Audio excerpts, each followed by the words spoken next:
ஆமென்.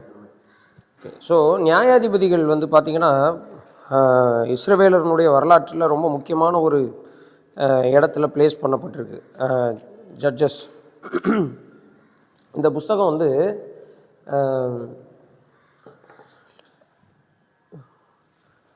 எகிப்திலேருந்து புறப்பட்டு வந்தவர்கள் இப்போ கானான் தேசத்துக்குள்ளே பிரவேசிச்சிட்டாங்க. அவங்க ஒரு பஸ்காவையும் கொண்டாடிட்டாங்க. யோசுவாவினுடைய நாட்கள் முடிந்த சூழ்நிலையில் இப்போது வந்து அவங்கள வழிநடத்துவதற்கு சிங்கிள் லீடர்னு யாரும் இல்லை. ஒரு தலைவன் அப்படின்ற ஒரு சிங்கிள் லீடர்ஷிப் இல்லாத ஒரு காலகட்டத்தில் அவங்க இருக்கிறாங்க. ஸோ இந்த காலகட்டம் வந்து ஒரு வித்தியாசமான காலகட்டம் இஸ்ரேல் ஜனங்களுடைய வரலாற்றில். ஜட்ஜஸ், பீரியட் ஆஃப் ஜட்ஜஸ், நியாயாதிபதிகளின் காலம் வந்து ஒரு வித்தியாசமான காலம். ஏன்னா அது வரைக்கும் அவங்களுக்கு சொல்லக்கூடிய தலைவர்கள் இருந்தாங்க. ஈவன் வந்து அவங்க எகிப்து தேசத்துக்குள்ளே போகும்போது கூட பார்த்திங்கன்னா அங்கே வந்து யோசேப்புன்னு ஒரு தலைவன் இருந்தான். அதற்கப்புறம் அவங்களுக்கு தலைவர்கள் இல்லை. அதற்கு பிறகு தலைவர்களின் காலம் அப்படின்னு சொல்லி பார்க்கும்போது நீங்கள் பார்த்தீங்கன்னா மோசே வந்து தலைவனாக உருவாகும்போது அதுக்கப்புறம் ஒரு ரட்சிப்பு அங்கே ஏற்பட்டு அவங்க வெளியில் வரதை பார்க்குறோம். So there is a no single vision. ஒரு உன்னதமான தரிசனம் நிறைந்த ஒரு தலைவனோ அந்த ஒரு தலைவனுக்கு கீழே இவர்கள் எல்லாரும் ஒன்று சேர்ந்து வாழ்கிற ஒரு வாழ்க்கை முறை அப்படின்ற ஒரு சிங்கிள் லீடர்ஷிப் அப்படின்றது ஒன்று இல்லை. அப்படி ஒரு காலகட்டத்தில் இப்போது இந்த நியாயாதிபதிகளின் காலம் இருக்கிறத நம்ம பார்க்குறோம். அதனால் இந்த நியாயாதிபதிகள் அப்படின்றது அதற்கான அவசியம் ஏற்படுவதற்கான காரணமே என்ன அப்படின்னு சொன்னால், இஸ்ரவேல் ஜனங்கள் வந்து அவரவர்கள் தன் வழியில் போக நினைக்கும் பொழுது, ஒவ்வொருவரும் தன் வழியில் யோசிக்கும் போது there is a need of a leader. ஒரு தலைவனுக்கான தேவை என்ன செய்கிறது இருக்கிறது. இந்த காலகட்டம் வந்து வேதாகமத்தில் பல விஷயங்களை நமக்கு கற்றுக் கொடுக்குற காலகட்டம். ஒன்று, what is the need of a leader in a society. ஒரு சமூகத்திலே ஒரு தலைவனுடைய அவசியம் என்ன? தலைவன் இல்லாத இடங்களில் ஜனங்கள் வந்து ஆளாளுக்கு தலைவர் ஆகிறத பார்க்கணும். இதனால தான் வந்து பிளேட்டோ அப்படின்ற ஒரு ஃபிலாசபர் என்ன சொல்கிறாருன்னா, democracy is a failure model அப்படின்னு சொல்கிறார். டெமோக்ரஸி இஸ் எ ஃபெயிலியர் மாடல்னு சொல்கிறார். ஏன் டெமோக்ரஸி இஸ் எ ஃபெயிலியர் மாடல்னா, டெமோக்ரஸியில் every one is a leader. எல்லாரும் வச்சதும் சட்டம். அவரவர்கள் தங்கள் வழிகளில் யோசிப்பார்கள். அதில் பெரும்பாலானோருக்கு எது பிடித்திருக்கிறதோ அந்த பக்கம் மற்றவர்கள் எல்லாரும் சாய்ந்தே ஆக வேண்டும்.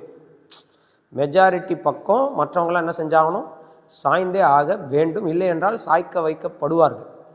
இது ஒரு விதமான கொடுங்கோன்மையாக இருக்கிறது என்பதை பிளேட்டோ சொல்கிறார். அது ஒரு விதத்தில் உண்மை.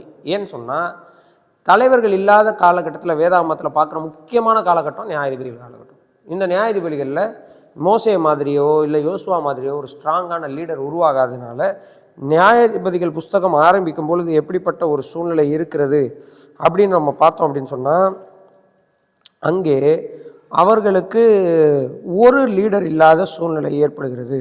இப்போ என்ன நடக்குது பாருங்கள். நியாயாதிபதிகளின் புஸ்தகம்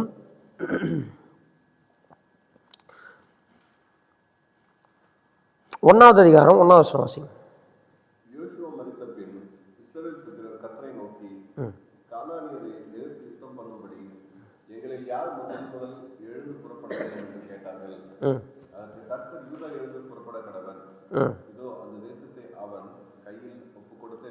ஓகே, இப்போது அவங்களுக்கு அதுக்கப்புறம் வந்து அவங்களை வழிநடத்துவதற்கு தலைவர்கள் இல்லை. அப்புறம் வந்து பார்த்திங்கன்னா, இப்போ மீதி இருக்கக்கூடிய பகுதிகளை போய் என்ன செய்யணும்? சுதந்திரித்து கொள்ள வேண்டிய இது தேவை இருக்குது. ஏன்னா யோசுவா காலத்திலே கர்த்தர் சொல்லிட்டார், உனக்கு வயசாகிடுச்சு, உன்னால் முடியல, உனக்கு வயது சென்றவனானாய், நீ இதுக்கு மேலே யுத்தத்துக்கு போக்கும் வரத்துமா என்ன செய்ய முடியாது, இருக்க முடியாது. இன்னும் சுதந்திரிக்க வேண்டிய பகுதிகள் விஸ்தாரமாக இருக்கிறது அப்படின்லாம் சொன்னார். நம்ம வாசித்தோம். இப்போ அந்த பகுதிகளை போய் இவங்க என்ன செய்யணும்? சுதந்திரிக்கணும். அப்போ என்ன பண்ணுறது அப்படின்னும் போது யார் ஃபஸ்ட்டு போகணும்? 12 கோத்திரம் இருக்குது. ஒவ்வொரு கோத்திரத்துக்கும் ஒரு தலைவர்கள் இருக்கிறார்கள். இப்போ யார் ஃபஸ்ட்டு போகணுன்ற ஒரு பிரச்சனை வருது. அப்போ கர்த்தர்கிட்ட போய் கேட்குறாங்க. கர்த்தர் என்ன சொல்கிறாரு? யூதா ஃபஸ்ட்டு போட்டோம் அப்படின்னு சொல்கிறாங்க. அப்புறம் யூதா வந்து சிமியோன்கிட்ட சொல்கிறாங்க. இப்படியே வந்து என்ன செய்கிறாங்கன்னா யுத்தங்களை ஸ்டார்ட் பண்ண ஆரம்பிக்கிறாங்க. ஆனால் அதே 1ஆவது அதிகாரத்தில் நீங்கள் பார்த்தீங்க அப்படின்னு சொன்னால் 27வது வசனத்துலேருந்து 36வது வசனம் வரைக்கும் பார்த்தீங்கன்னா அந்த கம்ப்ளீட் கான்குவெஸ்ட் அவங்க என்ன செய்யலை, பண்ணலை. அங்கே இருக்கிற இடங்களில் அவர்களை சுற்றி வாழ்ந்த ஜனங்களை துரத்தி விடக்கூடிய விஷயத்தை அவங்க என்ன செய்யலை அப்படின்னு சொல்லி நம்ம பார்க்குறோம். இப்படி இருக்கிறதுனால இவர்கள் எல்லாரும் பிற்காலத்தில் என்ன செய்கிறாங்க அப்படின்னு சொன்னால் இஸ்ரவேல் ஜனங்களுக்கு அவர்கள் கண்ணி ஆகுறாங்க. They become a snare for the people of Israel. இப்போது நீங்கள் யாத்ராகமம் நியாயாதிபதிகள் 2வது அதிகாரம் 11வது வசனத்திலிருந்து 15வது வசனம் வரைக்கும் வரீங்க, வாசிங்க. 11 to 15, judges chapter 2 verse 11 to 15. அப்பொழுது இஸ்ரவேல் புத்திரர் கர்த்தரின் பார்வைக்கு பொல்லாததை செய்து பாகால்களை செய்து. பார்த்தீங்களா, வெரி வெரி சூன் யோசுவா மரித்தாரு. அடுத்த ஜெனரேஷன் என்ன, இம்மிடியேட்டாக வாட் ஹேப்பன், பாகால்களை சேவிக்கிறார்கள். அடுத்து தங்கள் பிதாக்களை எகிப்து தேசத்திலிருந்து புறப்பட பண்ணின அவர்களுடைய தேவனாகிய கர்த்தரை விட்டு தங்களை சுற்றிலும் இருக்கிற ஜனங்களுடைய தேவர்களாகிய அந்நிய தேவர்களை பின்பற்றி போய் அவர்களை பணிந்து கொண்டு கர்த்தருக்கு கோபம் மூட்டினார்கள். அவர்கள் கர்த்தரை விட்டு பாகாலையும் அஸ்தரோத்தையும் சேவித்தார்கள். அப்போது கர்த்தர் இஸ்ரவேலின் மேல் கோபம் உண்டவராகி அவர்கள் அப்புறம் தங்கள் சத்துருக்களுக்கு முன்பாக இருக்கக்கூடாதபடி கொள்ளையிடுகிற கொள்ளைக்காரர் கையில் அவர்களை ஒப்பு கொடுத்து அவர்களை சுற்றிலும் இருக்கிற அவர்கள் பகைகளின் கையில விற்று போட்டார். கர்த்தர் சொல்லியபடியும் கர்த்தர் அவர்களுக்கு ஆணையிட்டு இருந்தபடியும் அவர்கள் புறப்பட்டு போகிற இடமெல்லாம் கர்த்தருடைய கை தீமைக்கென்றே அவர்களுக்கு விரோதமாய் இருந்தது. பார்த்தீங்களா, அப்போ யோசுவா என்ன சொன்னார், நீங்கள் கர்த்தரை சேவிக்கலைன்னா கர்த்தர் உங்களை நிர்மூலமாக்குவார் சொன்னாரா?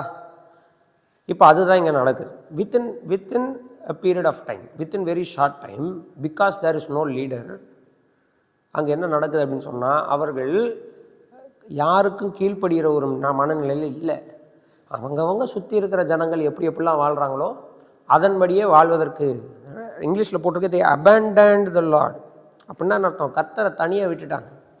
சீலோவில் கர்த்தருடைய பெட்டி இருக்குது, கர்த்தருடைய சமூகம் சீலோவில் இருக்குது. சீலோவில் இருக்கக்கூடிய கர்த்தரை யாரும் கண்டுக்கலை. அங்கே இருக்கிற கர்த்தரின் சமூகத்தை எல்லாரும் அபண்டன் பண்ணிட்டாங்க. அபண்டன்னா அர்த்தம், தே கம்ப்ளீட்லி லெஃப்ட் ஹிம் அலோன். கண்டுக்கவே இல்லை யாரும். ஓய்வு நாள் ஆசரிக்க வரல, பண்டிகைகள் ஆசரிக்க வரல, பலி செலுத்த வரல, ஆராதிக்க வரல, அப்படியே விட்டாங்க கர்த்தரை. ஸோ கர்த்தரை தனியே விட்ட ஒரு கூட்டத்தை இப்போ நம்ம பார்க்கணும். அதனால் என்ன நடந்தது, உபாகமத்தில் ஏற்கனவே சொல்லியிருக்கிற சாபங்களும் யோசுவா எச்சரித்த அந்த எச்சரிப்புகளும் இப்போ இவங்களுடைய லைஃப்பில் என்ன செய்யுது, நிஜமாகிறத பார்க்கணும். இதெல்லாம் நியாயாதிபதிகளில் நம்ம பார்க்கணும். சரிங்களா? ஸோ நியாயாதிபதிகள் இஸ்ரவேலருடைய வரலாற்றில் இருக்கிற ஒரு முக்கியமான பகுதி. இதை இப்போ நம்ம அடுத்து கொஞ்சம் நேரமாக இந்த புக்கை நம்ம டிஸ்கஸ் பண்ணலாம். சரி, இதை நம்ம 3 பகுதியாக பிரிக்கிறோம். 1வது அதிகாரத்திலிருந்து 3வது அதிகாரம் 6வது வசனம் வரைக்கும் இன்ட்ரடக்ஷன், நியாயாதிபதிகளின் புஸ்தகத்தை குறித்ததான ஒரு இன்ட்ரடக்ஷன். காலகட்டம் எப்படி இருந்துச்சு, மக்கள் எப்படி இருக்கிறாங்க, மக்கள் மனநிலை எப்படி இருக்குது, கர்த்தருக்கும் இஸ்ரேல் ஜனங்களுக்கும் உள்ள தொடர்பு எப்படி இருக்குது, இது எல்லாம் 1வது அதிகாரத்திலேருந்து 3வது அதிகாரம் 6வது வசனம் வரைக்கும் பார்க்கணும். 3வது அதிகாரம் 7வது வசனத்திலிருந்து 16வது அதிகாரம் வரைக்கும் நியாயாதிபதிகளின் காலத்தை பார்க்கிறோம். The period of judges. First நியாயாதிபதியில் ஆரம்பித்து கடைசி நியாயாதிபதியின் காலம் வரைக்கும் இருக்கக்கூடிய ஜட்ஜஸ்னுடைய பீரியட் எப்படிப்பட்டதாக இருந்தது, அவங்கவுங்க நியாயாதிபதிகள் காலத்தில் யார் யார் என்னென்ன பண்ணால், இந்த கம்ப்ளீட் டீட்டெயில்ஸ் பார்க்குறோம். திரும்ப 17லேருந்து 21 வரைக்கும் ஒரு கன்க்ளூஷன் பார்க்குறோம், ஒரு முடிவை பார்க்குறோம். ஆனால் இந்த இன்ட்ரடக்ஷனில்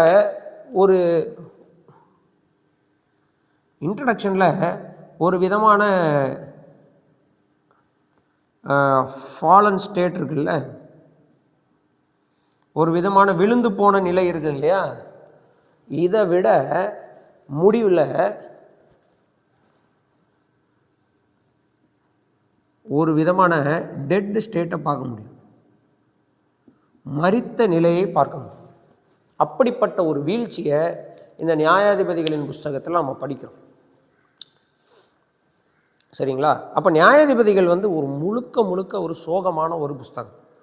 ஏன் இது சோகமான புஸ்தகம்? வாசகன் ஒரு ஒரு காமன் மேனாக இந்த நியாயாதிபதிகள் புஸ்தகத்தை நான் வாசிக்கும் போது அது எனக்கு ஏன் சோகத்தை தருகிறது என்றால், இந்த நியாயாதிபதிகளின் புஸ்தகத்தில் என்ன நம்ம பார்க்குறோம் அப்படின்னா, எப்படியெல்லாம் ஒரு தேவனுடைய பிள்ளைகள் வாழக்கூடாதோ அப்படியெல்லாம் தேவ பிள்ளைகள் வாழ்ந்ததையும், அப்படி வாழ்ந்ததினால் அவர்களை தேவன் எப்படியெல்லாம் தண்டிக்கிறார் என்பதையும், அந்த தண்டனை தாங்க முடியாமல் அவர்கள் கர்த்தரை நோக்கி கூப்பிடுவதையும், அப்பொழுதெல்லாம் கர்த்தர் அவர்களை ரட்சிப்பதற்கு ஒரு நியாயாதிபதியை எழுப்புவதையும், அந்த நியாயாதிபதியின் காலம் வரைக்கும் மட்டும் அவங்க அமைதியாக இருப்பதையும், திரும்ப அந்த நியாயாதிபதி மறித்த உடனே திரும்ப தங்கள் வேலைகளை காட்டக்கூடியவர்களாகவும் இருக்கிறத பார்க்கிறோம். அப்போது இந்த பீரியட் ஆஃப் ஜட்ஜஸ் வந்து எதை நமக்கு காட்டுகிறது அப்படின்னு சொன்னால், need for a godly leader always. எப்பொழுதும் தேவ பிள்ளைகளுக்கு ஒரு தெய்வீக தலைமைத்துவம் தேவைப்படுகிறது என்பதை காட்டுகிறது. இன்னைக்கு நீங்கள் போய் இன்னைக்கு இருக்கிற யூடியூப்பில் இருக்கக்கூடிய திடீரென்று முளைத்த பிரசங்கிமார்கள், யூடியூப்பில் இருக்கக்கூடிய கேமரா இருக்குது, யூடியூப் இருக்குதுன்றதுக்காக என்ன வேணாலும் பேசலாம் என்று நினைத்து கொண்டிருக்கிற வாலிபர்கள், பெரியவர்கள் உட்பட எப்படிப்பட்ட ஒரு கிறிஸ்தவத்தை இந்த உலகத்தில் காட்டி கொண்டிருக்கிறார்கள்னா, தலைமைத்துவமே இல்லாத கிறிஸ்தவத்தை காட்டி கொண்டிருக்கிறார்கள். கம்யூனிச கிறிஸ்தவத்தை காட்டி கொண்டிருக்கிறார்கள். இல்லைங்களா? யாருனாலும் என்ன வேணாலும் செய்யலாம், கர்த்தர் உங்களோடு இருக்கிறார், அப்படிதானே? கர்த்தர் உங்களோடு இருக்கிறார் என்கிற ஒரு தலைமைத்துவமற்ற கிறிஸ்தவத்தை காட்டி கொண்டு இருக்கிறார்கள். தலைவர்கள் மோசமாகும் போது என்ன நடக்கும்ன்றதும் வேதாகமத்தில் இருக்குது. தலைவர்களே இல்லைனாலும் என்ன நடக்குன்றது வேதாகமத்தில் இருக்குது. ஆக மொத்தம் தலைமைத்துவம் தேவை. அது எப்படிப்பட்ட தலைமைத்துவம்னா, காட்லி லீடர் வேணும், தெய்வீக தலைமைத்துவம் தேவைப்படுகிறது. மோசே குறைவுள்ளவன் தான், ஆரோன் குறைவுள்ளவன் தான், யோசுவா குறைவுள்ளவன் தான். ஆனால் தெய்வீக தலைமைத்துவம், தேவனுக்கு கீழ்ப்படியக்கூடியவர்களாக அவங்க இருந்தாங்க. அப்படி இருக்கிறதுனால என்ன நடந்ததுன்னா, குறைவுகள் இருந்தாலும் அவர்கள் நிறைவாக என்ன செய்ய முடிஞ்சது? வழி நடத்தப்படுவதற்கு சாத்தியம் இருந்தது. மோசேனுடைய பர்சனல் லைஃப்ல அவருக்கு தோய்வுகள் இருந்தது, எல்லாம் இருந்துச்சு. யோசுவாவுடைய பர்சனல் லைஃப்பில் ஆமாம், அவன் வந்து யோசிக்காமல் கிபியோனுடைய இது பண்ணதாக இருக்கட்டும், ஆயி பட்டணத்துக்கு போகிறதுக்கு முன்னாடி, சண்டைக்கு போகிறதுக்கு முன்னாடி இவராக ஒரு முடிவெடுத்து, அது சின்ன பட்டணம் தானே, ஈஸியாக போய் ஜெயிச்சிடலான்னு சொல்லி கர்த்தர்ட்ட விசாரிக்காமல் படைகள் அனுப்புனதாக இருக்கட்டும், முழுவதுமாய் கானான் தேசத்தை வந்து ஆக்குப்பை பண்ணாமல், இல்லை கர்த்தர் சொன்னதை முழுமா 100% ரெஸ்ட்டை கொடுக்காம கொஞ்சம் பிடிச்ச உடனே எல்லாத்தையும் நிலத்தை வந்து பங்கிட்டு கொடுத்ததாக இருக்கட்டும், இதெல்லாம் ஜோஷுவாவுடைய ஃபெயிலியர். ஆனாலும் யோசுவாவினுடைய நாட்களில், யோசுவாவுடைய காலத்தில் என்ன இருந்தது? தேவனுக்கு பயப்படுகிற பயம், கர்த்தருடைய பிள்ளையாக இருக்கணும், கர்த்தருடைய அந்த பயம் இருந்தது. அந்த எதிர்கால சந்ததியினர் கெட்டு போய் விடுவார்களோ என்ற அச்சமும் அதை குறித்த அவேர்னஸும் அவனுக்கு இருந்தது. அது நியாயாதிபதிகள் காலத்தில் இல்லை. நியாயாதிபதிகள் இருக்கும் வரை இருக்குது, நியாயாதிபதிகள் முடிஞ்ச உடனே முடிஞ்சிருச்சு. அப்படின்னா always there is a need of a leader. எப்பொழுதும் ஒரு தலைமைத்துவம் தேவைப்படுகிறது. இதெல்லாம் இந்த புஸ்தகம் உணர்த்தக்கூடியதாக இருக்குது. நம்ம கொஞ்சம் கொஞ்சமாக இதனுடைய ஸ்ட்ரக்சர் உள்ளே போகலாம், அதற்குள்ளே இருக்கக்கூடிய டீட்டெயில்ஸையும் நம்ம பார்க்கலாம். ஸோ ஒட்டுமொத்தமாக 3 பகுதியாக பிரிக்கலாம். ஃபஸ்ட்டு 1ஆம் அதிகாரத்துலேருந்து 3ஆம் அதிகாரம் 6ஆவது வசனம் வரைக்கும் வாட் வி சீனா, இவர் இஸ்ரவேல் ஜனங்களுடைய ஃபாலன் ஸ்டேட், அவர்கள் விழுந்து போகிறார்கள், அந்த தன்மையை பார்க்குறோம்.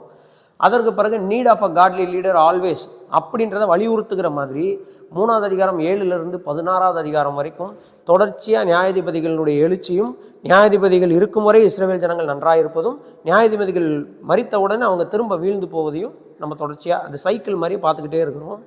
அதுக்கப்புறம் கன்க்ளூஷனில் பார்க்கும்போது நியாயாதிபதிகளின் கடைசி நியாயாதிபதிக்கு பிறகு இஸ்ரவேல் ஜனங்களுடைய கம்ப்ளீட் அப்பாஸ்டசி, இஸ்ரவேல் ஜனங்கள் ஒட்டுமொத்தமாக அவர்கள் மரித்த நிலைமையில் இருக்கிறார்கள், ஃபாலன் ஸ்டேட்டில் இருக்கிறார்கள் என்பதை காட்டக்கூடிய ஒரு சூழ்நிலையை நம்ம அங்கே பார்க்குறோம். ஸோ இதை நியாயாதிபதிகளின் ஓப்பன் பண்ணும்போது எப்படி இருக்குது, நியாயாதிபதிகளின் புஸ்தகத்தின் முடிவு எப்படி இருக்குதுன்னு பார்க்கும்போது ரொம்ப ஒரு கொடூரமான நிலை காணப்படுகிறது. எந்த அளவுக்கு கொடூரமான நிலை என்பதை நம்ம கன்க்ளூஷன் கிட்ட வரும்பொழுது நம்ம பார்க்கலாம். இப்போ there are 12 judges. எத்தனை நியாயாதிபதிகள் பார்க்கிறோம்? நியாயாதிபதிகள் புஸ்தகத்தில் 12 நியாயாதிபதிகள் பார்க்கிறோம். சரிங்களா? 12 நியாயாதிபதிகள் பார்க்கிறோம். சில பேர் வந்து கீ ஜட்ஜஸ், சில பேர் வந்து ரொம்ப ஸ்பெஷலாக கர்த்தராக எடுத்து பயன்படுத்தவர்களாக இருக்கிறார்கள். சில பேர் வெறும் பேர் மட்டும்தான் கொடுக்கப்பட்டிருக்கு. அதில் வந்து பார்த்தீங்கன்னா ஏகூத் அப்படின்ற இந்த மனுஷன் கொஞ்சம், அப்புறம் தெபோரா, பாராக், கிதியோன், அபிமெலேக், எப்தா, அதுக்கப்புறம் சிம்சோன், இவங்கெல்லாம் வந்து பார்த்தீங்கன்னா கிதியோன் இவங்க எல்லாரும் பார்த்தீங்கன்னா கொஞ்சம் இவங்க செஞ்சதெல்லாம், இப்போ இவங்க பேரெல்லாம் சொன்னோம்னா இவங்க செஞ்சதெல்லாம் நமக்கு ஞாபகம் வரும். மற்றதெல்லாம் வந்து பார்த்தீங்கன்னா அவங்க சும்மா அவங்க பேர் மட்டும் தான் கொடுக்கப்படுகிறது. சரிங்களா? ஸோ த ஃபஸ்ட்டு ஜட்ஜுக்கு பேர் ஒத்னியேல். நியாயாதிபதிகள் புஸ்தகத்தில் கடைசி ஜட்ஜு சிம்சோன். ஆனால் நியாயாதிபதிகள் லிஸ்ட்டில் கடைசி யாருன்னா சாமுவேல். சாமுவேல் நியாயாதிபதியாகவும் செயல்பட்டான், தீர்க்கதரிசியாகவும் செயல்பட்டான். சரிங்களா? ஸோ நியாயாதிபதிகளின் காலம் ஒட்டுமொத்தமாக வந்து எப்போ முடிவுதுன்னா சாமுவேலின் காலத்தில் முடியுது. அதுக்கப்புறம் ராஜாக்களின் காலம் என்ன செய்கிறது? ஸ்டார்ட் ஆகுது. ஆனால் நியாயாதிபதிகளின் புஸ்தகத்தில் கடைசி நியாயாதிபதியாக யாரை பார்க்குறோம்? சிம்சோனை நம்ம வந்து பார்க்குறோம். சரிங்களா?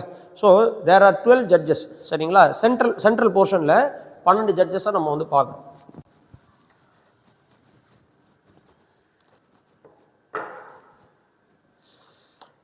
ஃபஸ்ட்டு பார்க்குற கருப்பொருள், incomplete conquest leads to temptation.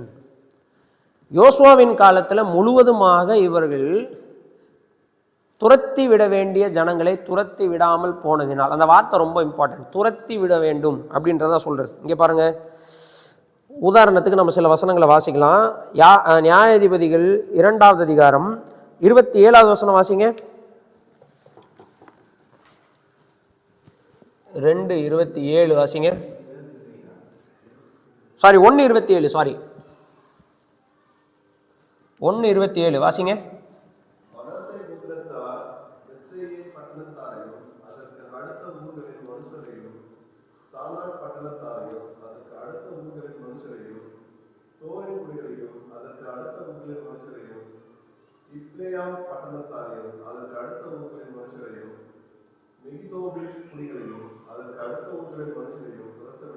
துரத்தி விடவில்லை. இந்த வார்த்தை ரொம்ப மாட்டேங்குது. கொலை செய்ய சொல்லி கர்த்தர் சொல்ல, துரத்தி விடும்படியாக சொன்னார். ஆனால் இவங்க என்ன செய்யலை? துரத்தி விடவில்லை. சரிங்களா? துரத்தி விடவில்லை. அந்த வார்த்தை வந்து டிட் நாட் டிரைவ் அவுட். இந்த வார்த்தை தான் கீ. இங்கே மனாசேவை பார்க்குறோம். சரியா? அதுக்கடுத்து பாருங்க 29.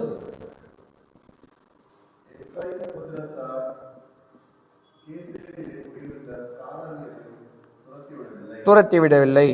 அப்புறம் 30வது வசனம்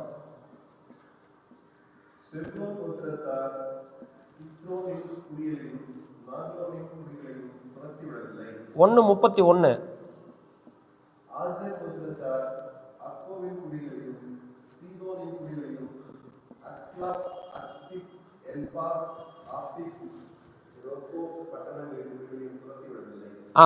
அதுக்கடுத்து நம்ம என்ன பார்க்குறோம்?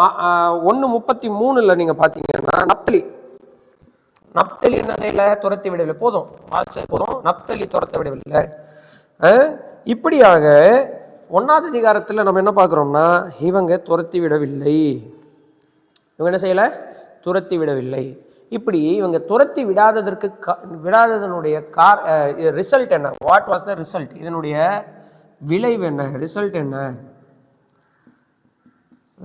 என்ன அப்படின்னு பார்த்தீங்கன்னா, கர்த்தர் இவர்களோடு பேசுகிறார். என்ன பேசுகிறார்? இது கொஞ்சம் இப்படி அவர் இடைப்படுகிறதே கூட பார்த்தீங்கன்னா ரொம்ப வித்தியாசமாக இருக்குது.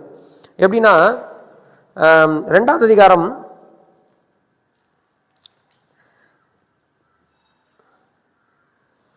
5 வசனங்களை வாசிங்க. ரிசல்ட் என்ன? 2nd chapter 1 to 5. இதுதான் வந்து ரிசல்ட். கர்த்தர் வந்து அவர்களோடு பேசுகிறார். என்ன பேசுகிறார்? வாசிப்போம்.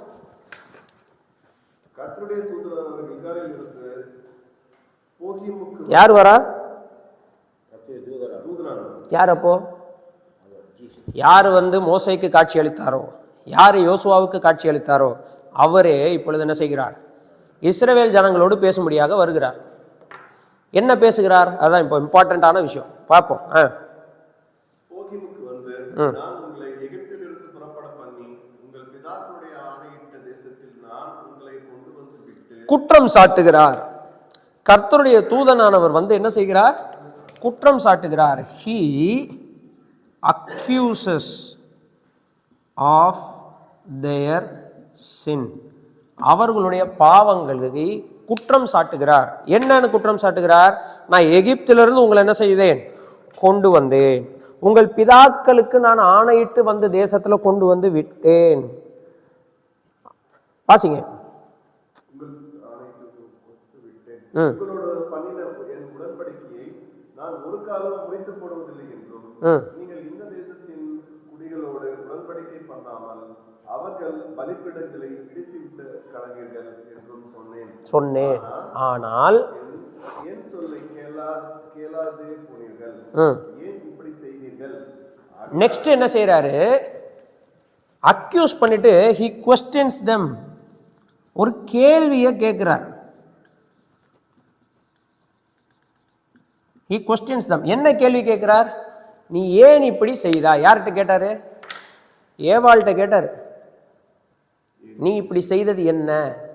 What is this you have done? அதே கொஸ்டின் தான் இங்க அவர் கேட்கிறாரு. பாருங்க இங்கிலீஷ்ல, what is this you have done? ஏன் இப்படி செய்தீர்கள்? நான் உங்கள்கிட்ட என்ன சொன்னேன்? நான் என்ன சொன்னேன்? நான் கொண்டு வந்து விடுவேன், நான் உடன்படிக்கையை முறிக்க மாட்டேன், நான் வந்து உங்கள் தேவனாக இருப்பேன், நீங்கள் என் ஜனமாக இருப்பீங்க, உங்களோட நான் உடன்படிக்கை பண்ணினேன், எல்லாம் சொன்னேன்ல. ஆனால் நீங்கள் ஏன் இப்படி பண்ணீங்க அப்படின்னு ஒரு கொஸ்டின் கேட்குறாரு. கேட்டு என்ன செய்கிறாரு? இதன் விளைவு ஒன்று சொல்கிறார். என்ன சொல்கிறாரு பாருங்க. ஆகையால் நான் அதனால் இனிமேல் நான் வந்து நீங்களே நினச்சாலும் நான் என்ன செய்ய போகிறதில்ல, துரத்த மாட்டேன். அதுக்கு பதிலாக ஒன்று பண்ண போகிறேன். என்ன பண்ண போகிறேன்? அவர்கள் உங்களை என்ன செய்வார்கள்? நெருக்குவார்கள்.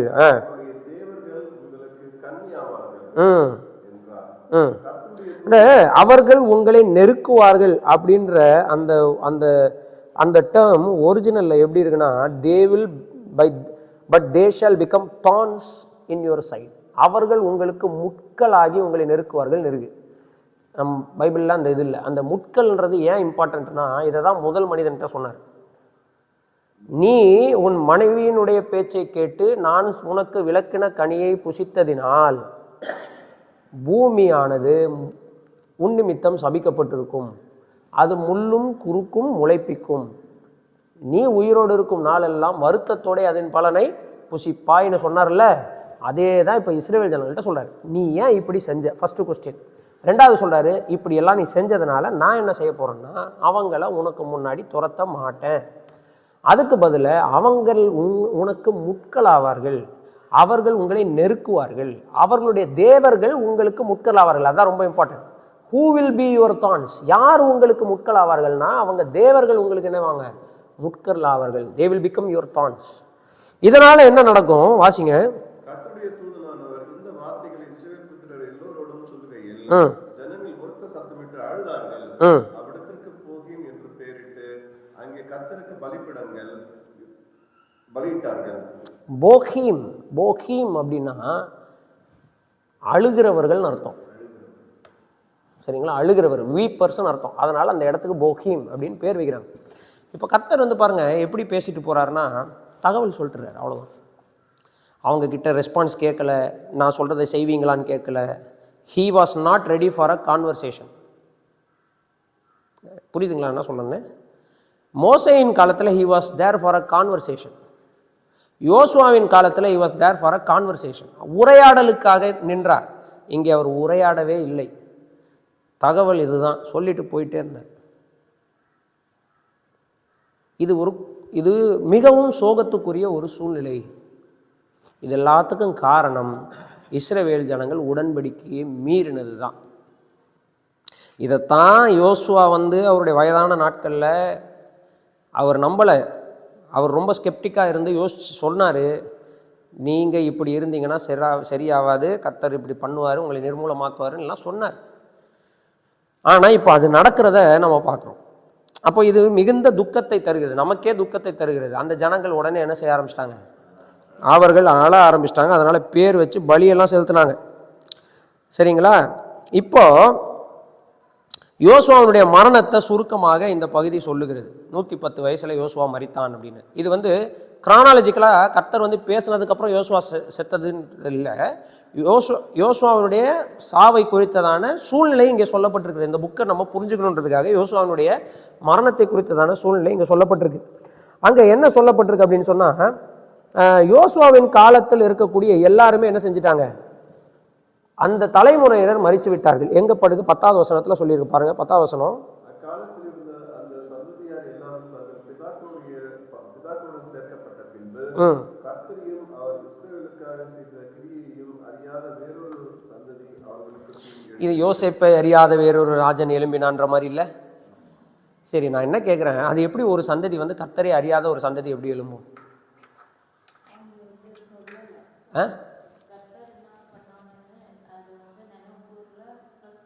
பஸ்கா கொண்டாடல, மெயின் அதுதான்.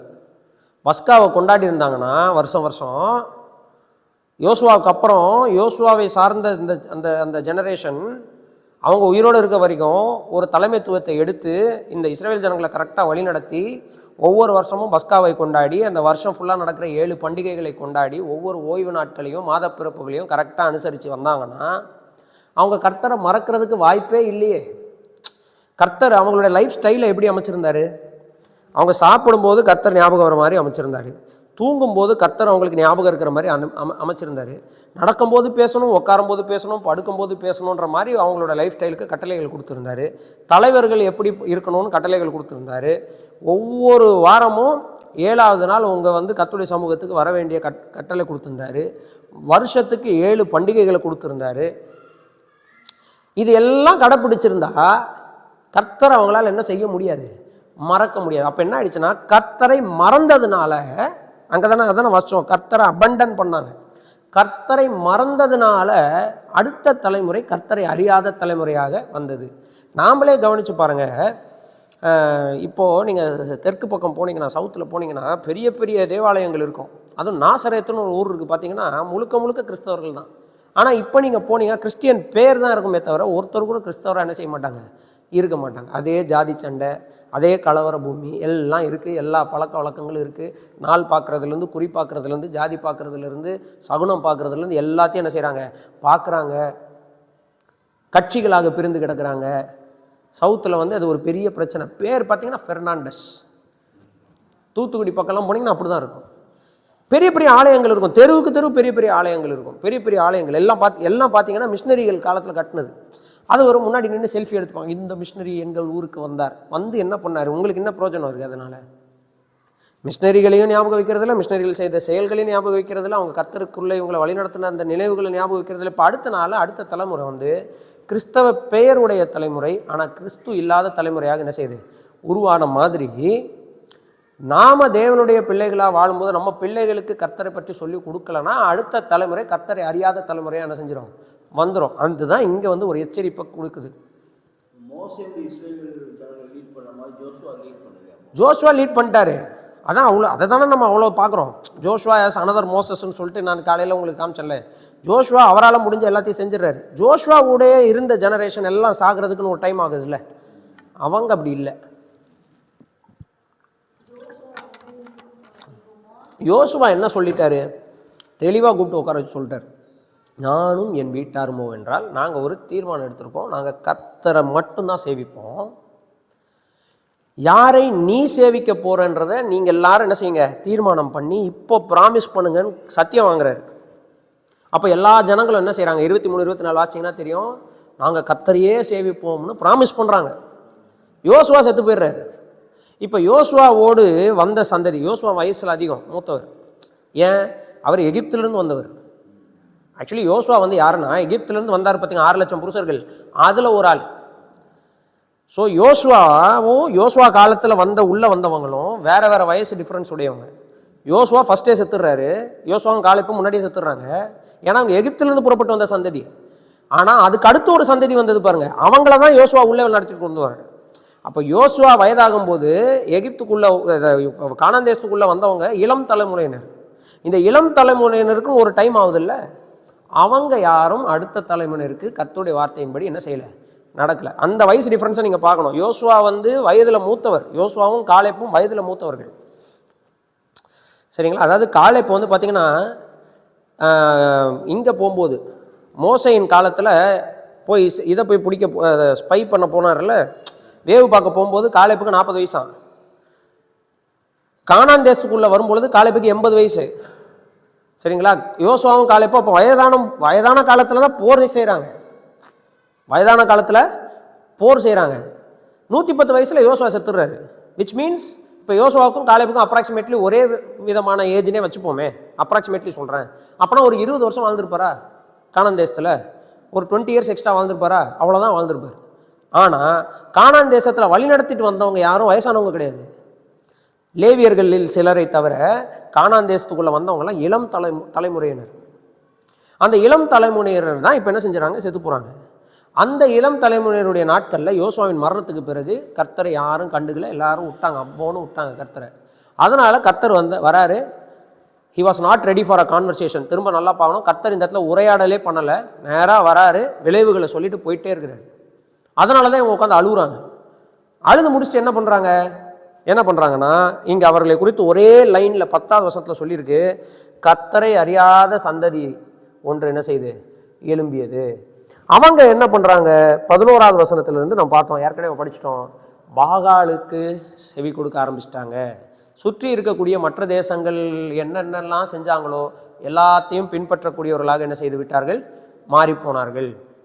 இதை தான் எங்கே பார்க்குறோன்னா 11வது வசனத்திலிருந்து 15வது வசனம் வரைக்கும் பார்க்குறோம். 2வது அதிகாரம் 11லிருந்து 15 வரைக்கும் இவர்களுடைய ஃபாலன் ஸ்டேட், இவர்கள் விழுந்து போன அந்த நிலையை. ஸோ முக்கியமான தீம் என்ன இதில்? துரத்தி விட வேண்டியவைகளை துரத்தவில்லை என்றால் அவைகள் நமக்கு கண்ணி ஆகும். இதை தான் புதிய ஏற்பாட்டில் சொல்லியிருக்கு. மாம்சத்தை ஒழித்து விடுங்கள். மாம்சம் எவ்வளவுக்கு எவ்வளோ மாம்சத்துக்கு தீனி போடுறோமோ அந்த மாம்சம் நம்ம என்ன செய்து கொண்டு இருக்கும், கொன்று விடும். நாம் புதிதான ஜீவனம் செய்யும்படியாக அழைக்கப்பட்டிருக்கிறோம் அப்படின்னு சொல்லும்போது நாம் நமது மாம்சத்துக்கு தீனி போடக்கூடாது. we should not feed our own flesh. நாம் பரிசுத்த ஆவியானவருடைய வழிநடத்துதலுக்கு கீழே கட்டுப்பட்டு இயங்கி நடக்க வேண்டும். ஆவியின் சிந்தையுடையவர்களாக இருக்க வேண்டும். மாம்ச சிந்தை மரணம். இதை தான் ஜட்ஜஸ் நமக்கு கற்றுக் கொடுக்குது. ஸோ இன்கம்ப்ளீட் கான்குவெஸ்ட், முழுமையாக மாம்சத்தை அழிக்க வேண்டும் என்பது நம்முடைய நோக்கமாக இருக்க வேண்டும். அதற்காக தீவிரமாக நம்ம என்ன செய்யணும், நம்முடைய ஆவிக்குரிய ஃபார்மேஷனில் அதில் ரொம்ப வேகமாக நம்ம என்ன செய்யணும்னா முனைப்போடு இருக்க வேண்டும். ஓகே, ஸோ இதை தான் முதல் 2 அதிகாரங்களில் பார்க்குறோம். இதுதான் இந்த ஒட்டுமொத்த ஜட்ஜஸ் புஸ்தகத்திற்கான நரேட்டிவை செட் பண்ணுற மேடை. இதுதான் த ஸ்டேஜ். இதுக்கு மேலே பில்ட் ஆக போகிறது தான் இந்த entire drama of the judges. இதில் ரொம்ப முக்கியமானது என்னென்னா, நியாயாதிபதிகள் புஸ்தகத்தில் நம்ம என்ன தான் படிக்க போகிறோன்னு ஒரு சுருக்கமான சம்மரி, ஒரு இன்ட்ரடக்ஷன் சம்மரி இருக்குது. எங்கே தெரியுமா? இதே 2வது அதிகாரத்தில். எங்கேருந்து எது வரைக்கும் அப்படின்னு சொன்னால் 16வது அதிகாரத்திலிருந்து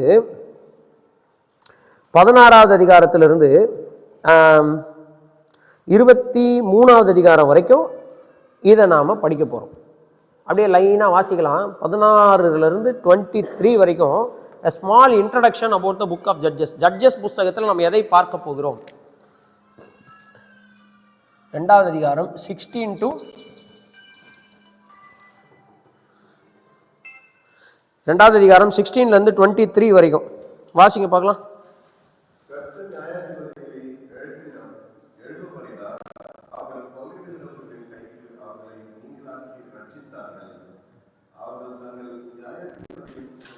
புரியுதா? கர்த்தர் நியாயாதிபதிகளை எழுப்புறாரு. அவங்க என்ன செய்யறாங்க, இஸ்ரவேல் ஜனங்களை காப்பாத்துறாங்க. அடுத்து அந்நிய தேவர்களை பின்பற்றி சோரம் போய் அவைகளை பணிந்து கொண்டார்கள். தங்கள் பிதாக்கள் கர்த்தரின் கற்பனைகளுக்கு கீழ்ப்படிந்து நடந்த வழியை அவர்கள் சீக்கிரமாய் விட்டு விலகி செய்தபடி செய்யாமல் போனார்கள். கர்த்தர் அவர்களுக்கு நியாயாதிபதிகளை எழுப்ப பண்ணுகிற போது கர்த்தர் நியாயாதிபதியோட கூட இருந்து அந்த நியாயாதிபதியின் நாட்கள் எல்லாம் அவர்கள் சத்துருக்களின் கைக்கு அவர்களை நீங்களாக்கி ரட்சித்து வருவார். அவர்கள் தங்களை இருக்க பிடித்து போகிறவர்களின் நிமித்தம் தவிக்கிறதினாலே கர்த்தர் மனஸ்தாபப்படுவார். நியாயாதிபதி மரணமடைந்த உடனே அவர்கள் திரும்பி அந்நிய தேவர்களை பின்பற்றவும் சேவிக்கவும் பணிந்து கொள்ளவும் தங்கள் பிதாக்களை பார்க்கலும் கேடாய் நடந்து தங்கள் கிருத்தியங்களையும் தங்கள் முரட்டாட்டமான வழியையும் விடாதிருப்பார்கள். ஆகையால் கர்த்தர் இஸ்ரவேலின் மேல் கோபம் கொண்டவராகி, இந்த ஜனங்கள் தங்கள் பிதாக்களுக்கு நான் கற்பித்த என் உடன்படிக்கையை மீறி என் சொல்லை கேளாதே போனபடியால் யோசுவா மரித்து போன பின் வைத்து போன ஜாதிகளின் ஒருவரையும் நான் இனி அவர்களுக்கு முன்பாக துரத்தி விடாதிருப்பேன். அவர்கள் பிதாக்கள் கர்த்தரின் வழியை கவனித்தது போல அவர்கள் அதிலே நடக்கும்படிக்கு அதை கவனிப்பார்களோ இல்லையோ என்று அவர்களை கொண்டு இஸ்ரவேலை சோதிப்பதற்காக அப்படி செய்வேன் என்றார். போதுமா? ஏற்கனவே நம்ம வாசிச்சோம்ல, அதை தான் சுருக்கமாக இங்கே எழுதியிருக்கு. ஸோ இந்த பகுதி இருக்குல்ல, இல்லை ஃப்ரம் 16 to 23 ஜட்ஜஸ் புஸ்தகத்தில் என்ன நடக்க போகுதுன்றது சிம்பிளாக சொல்லிடுச்சு. என்னது? இவங்க பாவம் செய்வாங்க, கர்த்தர் இவர்களை ஒப்பு கொடுப்பாரு, மனம் திரும்புவாங்க, நியாயாதிபதியை எழுப்புவார். நியாயாதிபதி உயிரோடு இருக்கிற வரைக்கும் நல்லா இருப்பாங்க. நியாயாதிபதி செத்த உடனே திரும்ப ஸ்டார்ட் பண்ணிவிடுவாங்க. அடுத்து திரும்ப கர்த்தருக்கு அழுவாங்க, கர்த்தர் மனஸ்தாபப்படுவார், அடுத்த நியாயாதிபதி எழுப்புவார். அந்த நியாயாதிபதி உயிரோடு இருக்கிற வரைக்கும் அதே மாதிரி வாழ்வாங்க. நியாயாதிபதி இறந்த உடனே திரும்ப பழையபடி ஸ்டபர்ன் ஆயிடுவாங்க. இதனால் நான் என்ன பண்ண போகிறது இல்லைன்னா, யாரையும் துரத்த போகிறதில்ல, அவங்கள அப்படியே வச்சுருக்க போகிறேன். இவங்களை வச்சு நான் இவங்களை சோதிக்க போகிறேன். I'm going to test them. நான் சொல்கிறபடி நடக்கிறாங்களா இல்லையோன்றதை நான் என்ன செய்வேன்? சோதிப்பேன் அப்படின்னு சொல்கிறார். இதுதான் ஜட்ஜஸ்.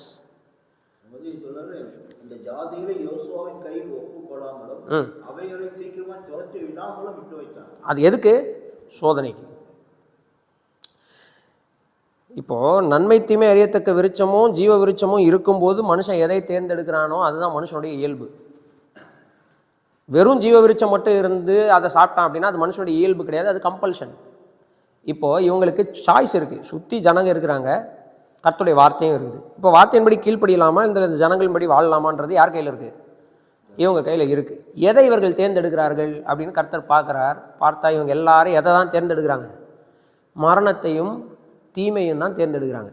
மோசே சொன்னார்ல, ஒரு பக்கம் நன்மையையும் வாழ்வையும், இன்னொரு பக்கம் மரணத்தையும் தீமையும் வைத்திருக்கிறேன் சொன்னார்ல உபாகம புஸ்தகம் 30வது அதிகாரத்தில். அதே விஷயத்தை இங்கே நம்ம பார்க்குறோம். இப்போ இஸ்ரவேல் ஜனங்கள் வாண்டட்லி தே சூஸ் ரிபல்லியன், கர்த்தருக்கு விரோதமாக கலகத்தை செய்வதிலே அவர்கள் ஸ்ட்ராங்காக இருக்கிறாங்க. ஆனால் கர்த்தர் திரும்ப திரும்ப அவர்களோடு கூட இடைப்படுகிறார், நியாயாதிபதிகளை எழுப்புகிறார், மனஸ்தாபப்படுகிறார். அதெல்லாம் நம்ம பார்க்குறோம். சரிங்களா? இதுதான் book of judges. Book of judges உடைய சைக்கிள் இதுதான். சொல்லுங்க சார்.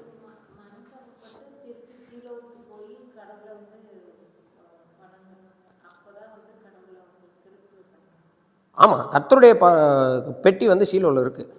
அங்கே ஆசாரியர்கள் இருக்கிறாங்க, அங்கே கர்த்தருடைய சமூகம் இருக்குது. அங்கே கர்த்தரை தேடுறதுக்கு அவங்க அங்கே தான் வரணும், சீலோவுக்கு தான் வரணும். ஆனால் இவங்க வர மாட்டேங்கிறாங்க. அப்போது நியாயாதிபதிகளின் காலத்தில் திரும்ப என்ன செய்கிறாங்க? வராங்க. அதுதான் சுருக்கமாக சொல்லியிருக்கு. நியாயாதிபதிகளின் காலத்தில் கர்த்தரை தேடுறாங்க.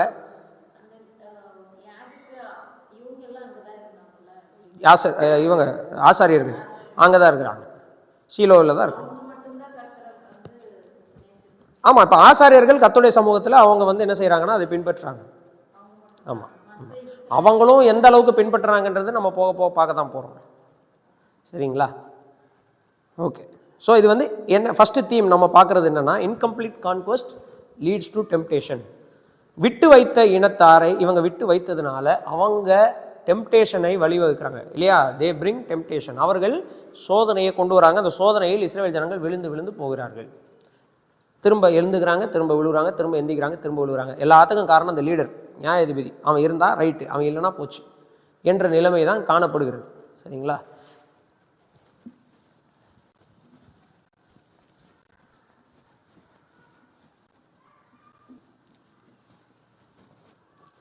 ஓகே. ஸோ நெக்ஸ்ட் தீம், அடுத்து நம்ம பார்க்குற முக்கியமான கருப்பொருள் நியாயாதிபதிகள் என்னென்னா, யாஹ்வேஸ் அன்வேவரிங் கவனன்ட் ஃபெய்த்ஃபுல்னஸ். இருந்தாலும் கர்த்தர் அவர்களுக்கு உடன்படிக்கைக்கு உண்மையாக தான் இருந்தார். கர்த்தர் உடன்படிக்கையை முறித்து போடவில்லை. கர்த்தர் உடன்படிக்கையின் வார்த்தைகளின்படிதான் என்ன செய்கிறார்? செய்கிறார். the Lord's unwavering covenant faithfulness, கர்த்தருடைய அசைக்கப்படாத உடன்படிக்கையின் உண்மைத்தன்மை. கர்த்தருடைய அசைக்கப்படாத உடன்படிக்கையின் உண்மைத்தன்மையை தான் நம்ம பார்க்குறோம். இப்போ தான் வாசித்தோம் அந்த வசனத்தை. 2வது அதிகாரம் 1வது வசனத்தில் கர்த்தர் சொல்கிறாரு, நான் உங்களை, அந்த கர்த்தருடைய தூதனானவர் சொல்கிறாரு, நான் உங்களுக்கு கொடுக்குற தேசத்தில் உங்களை கொண்டு நான் என்ன செய்தேன்? விட்டேன். சொல்கிறாரா? கொண்டு விட்டேன் அப்படின்னா என்ன காமிக்கிறது? கர்த்தர் உண்மை உள்ளவர் என்பதை அது என்ன செய்கிறது? காமிக்கிறது. I will never break my covenant with you, நான் உடன்படிக்கையை முறிப்பது இல்லை, ஒரு காலம் என்ன செய்வதில்லை? முறிப்பதில்லை. I will not break my covenant. நீ இப்படி பண்ணிட்டன்றதுக்காக நான் உடன்படிக்கையை முறித்து வேற யாரோட உடன்படிக்கை செய்வேன்னு கர்த்தர் என்ன செய்யலை? நான் டைவர்ஸ் பண்ணுவேன்னு சொல்லவில்லை. I will continue to be faithful in my side, என்னுடைய பக்கத்தில் நான் உடன்படிக்கைக்கு உண்மையாக என்ன செய்வேன்? இருப்பேன்றதில் அவர் ஸ்ட்ராங்காக இருக்கிறத நம்ம பார்க்குறோம். ஸோ இஸ்ரவேல் ஜனங்கள் தொடர்ந்து ஃபெயிலியரை பண்ணிக்கிட்டே இருந்தாலும் கர்த்தருடைய உடன்படிக்கையின் வாக்கு தத்தங்களை கர்த்தர் மறக்கவில்லை. அவர்கள் மனம் திரும்பும் போதெல்லாம் கர்த்தர் அவர்களுக்கு இறங்குகிறவராகவும், அவர்கள் பாவம் செய்யும் பொழுதெல்லாம் கர்த்தர் அவர்களுக்கு தண்டிக்கிறவராகவும், உடன்படிக்கையின் வார்த்தைகளில் சொல்லப்பட்டிருக்கிறத அப்படியே செய்கிறவராக தான் இருந்தாரே தவிர கர்த்தர் அவர்களிடத்துல வேறு முகத்தை என்ன செய்யவில்லை? காட்டவில்லை. இது நமக்கு இதே தான். கர்த்தர் மாறாதவர் இல்லையா? அவர் இன்னைக்கு இதே தான். நான் மறுபடியும் அகத்தியன் பாஸ்டர் ரெஃபரன்ஸ் எடுக்கிறேன்னு நினைக்காதீங்க. அவர் கர்த்தரை மாறுகிறவராக காண்பிக்கிறார். பழைய ஏற்பாட்டில் ஒரு கர்த்தர், புதிய ஏற்பாட்டில் ஒரு கர்த்தர்னு சொல்றாரு. அது தப்பான டீச்சிங். கர்த்தர் மாறாதவர். அதனால தான் முஸ்லீம்ஸும் மற்றவங்களும் கேட்குறாங்க, என்னப்பா உங்காலே இப்படி சொல்றாங்க? என்ன சொல்றாங்க? பழைய ஏற்பாட்டில் கர்த்தர் வேற மாதிரி இருக்கிறாரு, புதிய ஏற்பாட்டில் கர்த்தர் வேற மாதிரி இருக்கிறாருன்னா வேற மாதிரி இவர் பார்க்குறாருன்னு நினைக்கிறேன் கர்த்தரை. பைபிளில் அப்படி இல்லை. அவர் எப்பொழுதும் உண்மையை காக்கிறவர். அப்படிதான் நம்ம வாசிக்கிறோம். அவர் உண்மையை காக்கிறார். இல்லை, நான் என்ன சொல்றேன்னா, Bible is ready for criticism. Bible is ready for criticism. மல்கியா தீர்க்கதரிசன புத்தகத்தை எடுத்தீங்கன்னா கர்த்தர் பார்க்க சொல்றாரு, டெஸ்ட் பண்ணி பாருங்க என்ன அப்படிங்கிறாரு. இதுல என்ன விஷயம்னா, இஃப் யூ ஆர் ஸ்கெப்டிக், நீங்க நம்பகத்தன்மை அற்றவர்களாக இருக்கிறீங்களா, உங்களால் நம்ப முடியலையா, டெஸ்ட் பண்ணி பாருங்க. டெஸ்ட் பண்ணி பார்த்தாலும் கர்த்தர் வில் பி உண்மை உள்ளவராக தான் இருப்பார். ஆனா நீங்க டெஸ்ட் பண்ணி பார்க்காமலே கர்த்தர் இப்படி மாறினவர்னு என்ன செய்யக்கூடாது? சொல்லக்கூடாது. அதை தான் நம்ம சொல்றோம். டெஸ்ட் பண்ணி பார்க்கறதுக்கு கர்த்தர் ரெடி. ஆனா டெஸ்ட் பண்ணி பார்த்து முடிவு என்ன வரும் அப்படின்னா, கர்த்தர் உண்மையில் வரன் தான் வரும், கர்த்தர் மாறாதவரன் தான் வரும். ஆமாம், ப்ராக்டிக்கலா நீங்கள் டெஸ்ட்டே பண்ணி பார்க்காம ஜஸ்ட் நீங்கள் போகிற போக்கில் பைபிளை பார்த்துட்டு பைபிளில் இப்படி தான் இருக்குதுன்னு ஒரு கன்க்ளூஷனில் கொண்டு வரும்போது, பீயிங் அ பாஸ்டர் மற்றவர்கள் என்ன நினைப்பாங்க இல்லையா? ஸோ அதனால் இது ரொம்ப ஜாக்கிரதையாக இருக்கணும். கர்த்தர் எப்பொழுதும் உண்மையை காக்கிறவர், எப்பொழுதும் ஃபேத்ஃபுல்லாக இருக்கிறவர். 2வது தீம். 3வது தீம், டிஸ்ஒபீடியன்ஸ் பிரிங்ஸ் அப்ரஷன். கீழ்ப்படியாமை தான் நமக்கு நெருக்கத்தை கொண்டு வரும், முட்களை கொண்டு வரும். கீழ்ப்படிந்து செல்லும் பொழுது அந்த முட்கள் நடுவில் எப்படி நடக்கணுன்ற வழியை கர்த்தர் நமக்கு என்ன செஞ்சார்? போதிக்கிறார். யோசுவாட்ட என்ன சொன்னார்? உன் தேவனாகிய நான் மோசையோடு இருந்தது போலவே உன்னுடன் இருப்பேன். நீ நியாயப்பிரமாண புஸ்தகம் உன் வாயை விட்டு பிரியக்கூடாது, அதில் எழுதியிருக்கிறபடியெல்லாம் செய்ய நீ கவனமாக இருக்கும்படி இரவும் பகலும் அதை தியானித்து கொண்டு இருப்பாயாக. அப்பொழுது உன் வழிகளிலே வாய்க்க பண்ணுவாய், புத்திமானாயும் நடந்து கொள்ளுவாய். அப்போ எவ்வளோதான் நெருக்கங்கள் வந்தாலும், எவ்வளோதான் சிச்சுவேஷன்ஸ் வந்தாலும் அது உன்னை நெருக்காது. ஏன்னா கர்த்தர் உனக்கு புத்தியை தந்து உன் வழிகளை என்ன செஞ்சிருவாரு? வாய்க்க பண்ணிடுவார். இந்த பக்கம் வந்தால் இப்படி போக வைப்பார், இந்த பக்கம் வந்தால் இப்படி போக வைப்பார். அந்த வழிகளை போதிப்பார். God will teach us the way.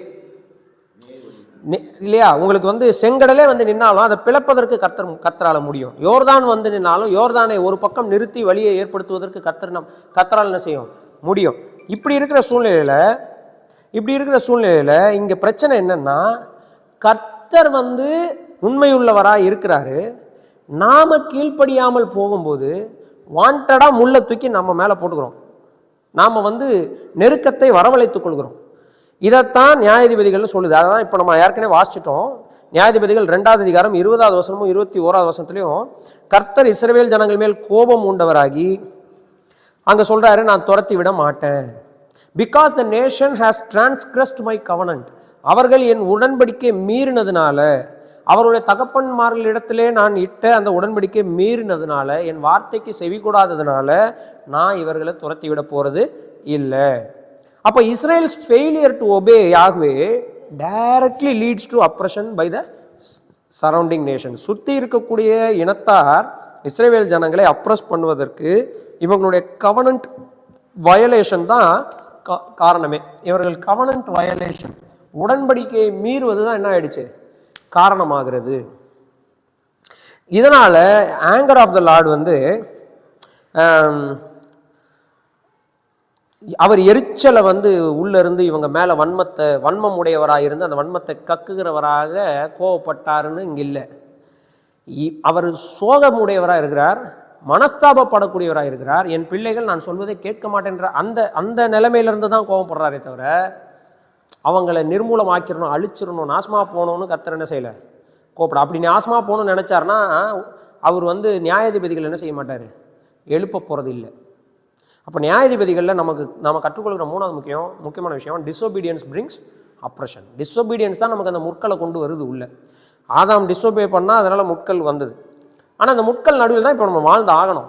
ஆனால் இதன் நடுவில் எப்படி வாழ்கிறது அப்படின்னா, இரவும் பகலும் கர்த்தருடைய வார்த்தையின்மே தியானமாக இருந்து அவருடைய வழிகளில் நம்ம காத்து நடக்கும் பொழுது, துன்மார்க்குடைய ஆலோசனையில் நடவாமலும், பாவின் வழியில் நில்லாமலும், பரியாசக்கார உட்காரத்தில் உட்காராமலும், கர்த்தருடைய வேதத்தில் பிரியமாக இருந்து இரவும் பகலும் கர்த்தருடைய வேதத்துமே தியானமாக இருக்கிற மனுஷனாக நம்ம வரும்போது நம்ம பாக்கியவனாக இருப்போம். நம்ம செய்வது வாய்க்கும்.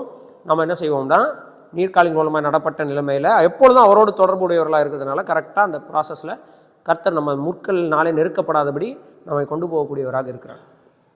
அந்த அப்ரஷனுக்குள்ளே நம்ம எப்போ போகிறோம், கீழ்ப்படியும் பொழுது போகிறோம். நம்முடைய வாழ்க்கையிலேருந்தே இதற்கான எக்ஸாம்பிள்ஸை நம்ம என்ன செய்ய முடியும், எடுத்து நம்ம சொல்ல முடியும். ப்ராக்டிக்கலாக நம்ம லைஃப்பில் பார்க்கறது தான். சரிங்களா? கர்த்தருடைய ஆலோசனை தள்ளும்போது நடக்கிற விஷயம். நாலாவது நம்ம பார்க்குற theme the cycle of apostasy. கர்த்தருக்கு விரோதமாக எழும்புகிற அந்த சைக்கிள், சுழற்சி.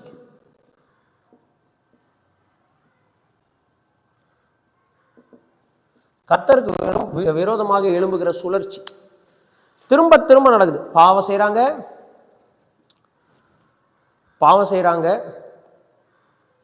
என்ன செய்யப்படுறாங்க, நெருக்கப்படுறாங்க, மனம் திரும்புகிறாங்க, காப்பாற்றப்படுறாங்க. பாவம் செய்கிறாங்க, நெருக்கப்படுறாங்க, மனம் திரும்புகிறாங்க, காப்பாற்றப்படுறாங்க. பாவம் செய்கிறாங்க, நெருக்கப்படுறாங்க, மனம் திரும்புறாங்க. இது அப்படியே ரிப்பீட் ஆகிட்டே வருகிறத பார்க்குறோம். 2வது அதிகாரம் 6லேருந்து 23 வரைக்கும் நம்ம அதை தான் இப்போ தான் வாசித்தோம். நியாயாதிபதி எழும்புகிற காலத்தில் நல்லா இருப்பாங்க, நியாயாதிபதிகள் செத்த உடனே திரும்ப ஸ்டார்ட் பண்ணுவாங்க. இந்த சைக்கிள் இருக்கு இல்லையா, இந்த சைக்கிள் வந்து ஒரு ஹியூமன் சைக்காலஜி. இது நார்மலாக நடக்கிற விஷயம், இது யதார்த்தமாய் நடக்கிற விஷயம், எல்லா மனிதர்களுக்கும் நடக்கிற விஷயம். கர்த்தரோடு தொடர்பில் இருக்கிற வரைக்கும் நல்லா இருப்பாங்க இல்லையா? அந்த இன்னைக்கு சமீபமாக நான் வந்து எங்கள் சபைகள்லையும் சரி, போகிற இடங்கள்லாம் சபையாரோடும் சபையோடும் ஐக்கியமாக இருப்பதனுடைய முக்கியத்துவத்தை சொல்லும்போது இது ரொம்ப முக்கியமான விஷயம். சபையில் யாராவது ஒருத்தங்க இருப்பாங்க, அவங்களுக்கு வந்து சபை மேலே ஒரு அதிருப்தி இருக்கும். ஏதாவது ஒரு விதத்தில் அதிருப்தி இருக்கும்ல. எல்லாருமே திருப்தியாக இருக்க மாட்டாங்க. சில பேருக்கு சேர் நல்லா இல்லைன்னு அதிருப்தி இருக்கும். சில பேர் ரொம்ப நேரம் போகுது இந்த ஆராதனை, அந்த சபையெல்லாம் 1 மணி நேரத்தில் முடிச்சிடுறாங்க அப்படின்னு அதிருப்தி இருக்கும்.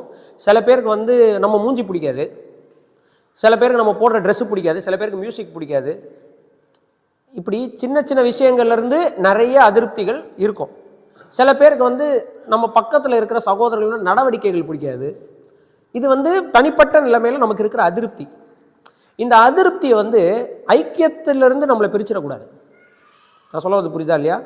அதிருப்தி வந்து என்ன செஞ்சிடக்கூடாது, ஐக்கியத்திலேருந்து நம்மளை பிரிச்சிடக்கூடாது. அதிருப்தி இருக்கலாம், அது வந்து நார்மலாக வரது தான். அந்த அதிருப்தி நடுவில் ஒருவருடைய குறைவுகளை ஏற்றுக்கொண்டு வாழ்வது தான் என்னது, ஐக்கியம் இல்லையா?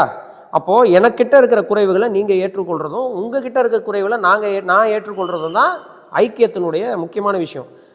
குறைவு இருக்குதுன்றதுக்காக நான் நீதிமான், அவன் வந்து துன்மார்க்கன்னு சொல்லிட்டு அவரை விட்டு விலகி இருப்பது, சபையின் கூட்டங்களுக்கு வராமல் இருக்கிறது, சபையிலிருந்து தங்களை தனிமைப்படுத்தி கொள்வது, என்ன நடக்கும் தெரியுமா? இவங்களுக்கு கொஞ்ச நாள் கழிச்சு பார்த்து இவங்க சபையிலே இருக்க மாட்டாங்க.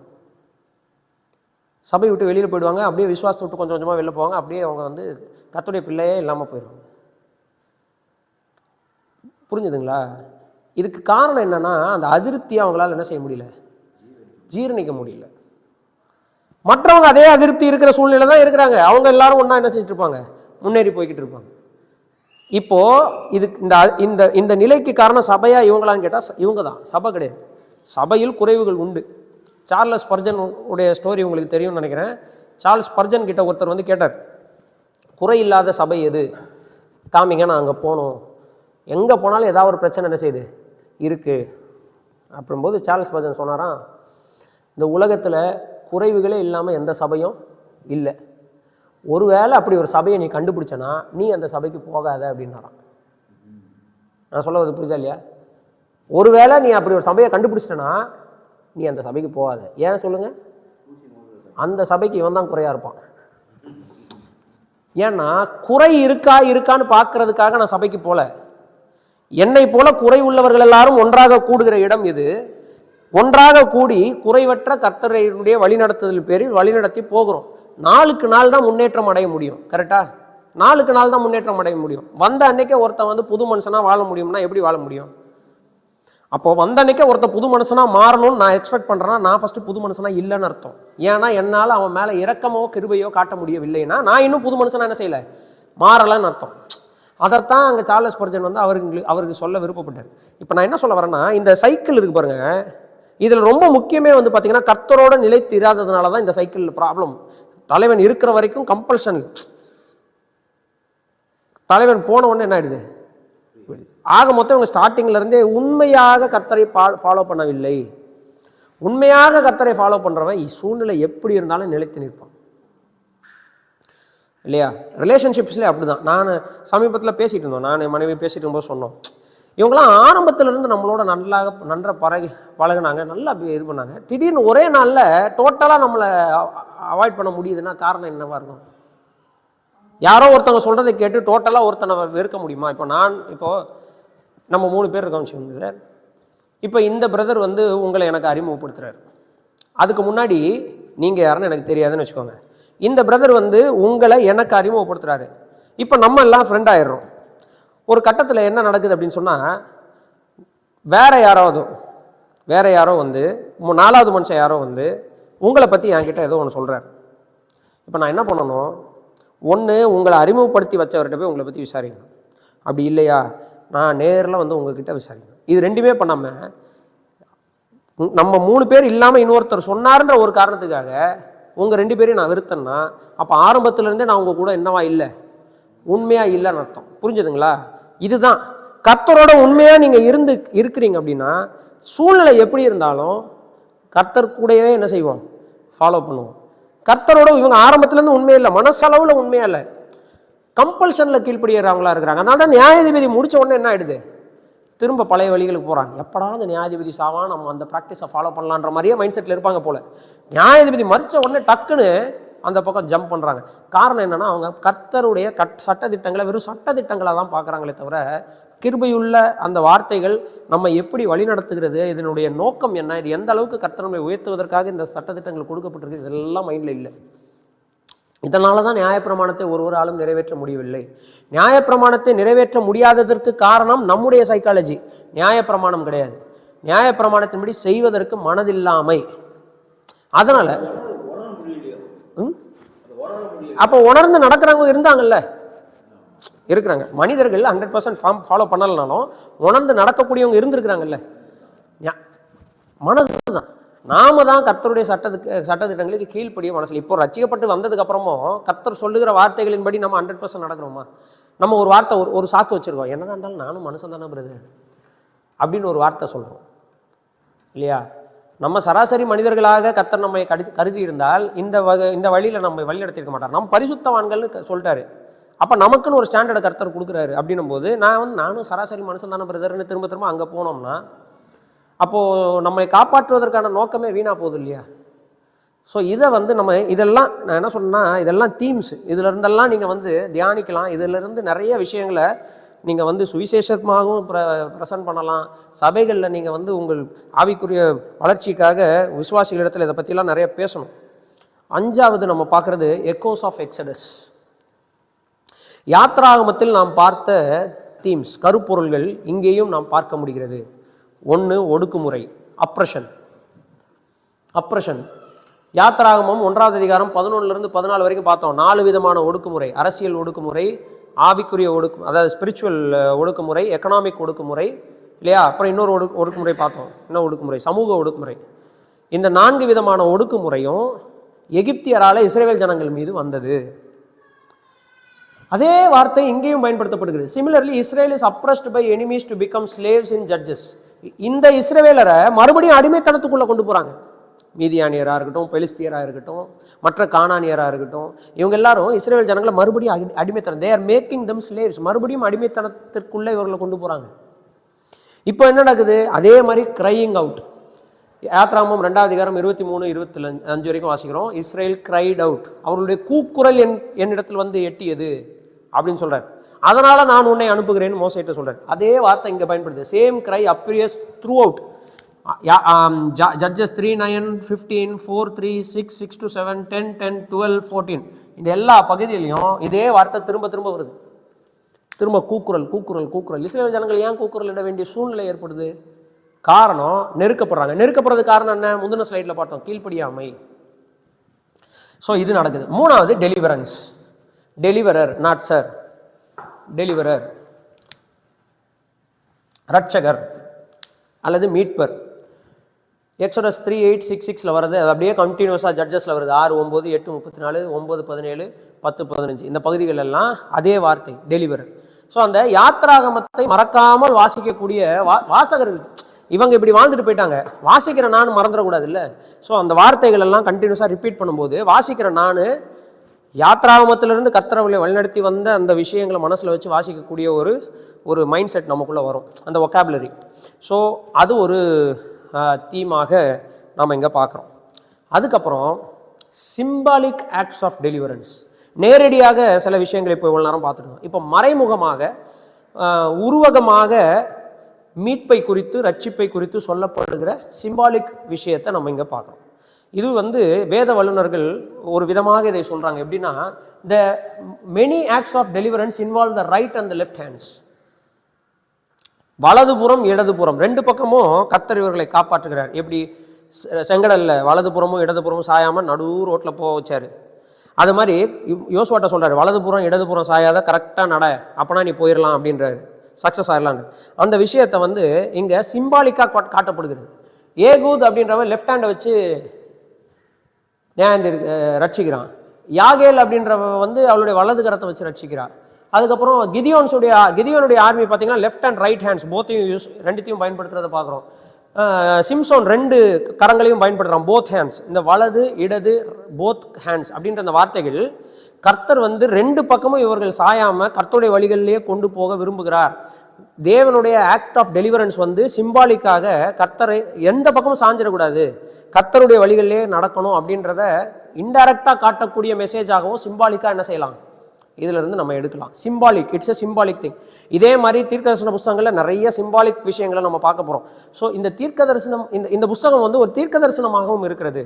வலது பக்கமும் இடது பக்கமும் சாயாமல் நாம் நடக்கும் பொழுது கர்த்தர் நம்முடைய வழிகளை வாய்க்க பண்ணுவார் என்பதற்கான ஒரு சிம்பாலிக் டெலிவரன்ஸை பற்றி சொல்லக்கூடிய பகுதியாகவும் நியாயாதிபதிகள் புஸ்தகத்தில் ஒரு முக்கியமான கருப்பொருளை நம்ம என்ன செய்யறோம், பார்க்கறோம். சரிங்களா? அதுக்கடுத்து த லாங்குவேஜ் ஆஃப் சால்வேஷன், ரட்சிப்பை குறித்ததான அந்த லாங்குவேஜ். யாஷா, ஏஷுவா, யோசேயா, ஓசேயா, யாஷா, யெகோஷுவா, இது எல்லாம் ஒரே பொருள்ல இருந்து வருகிறது. சரிங்களா?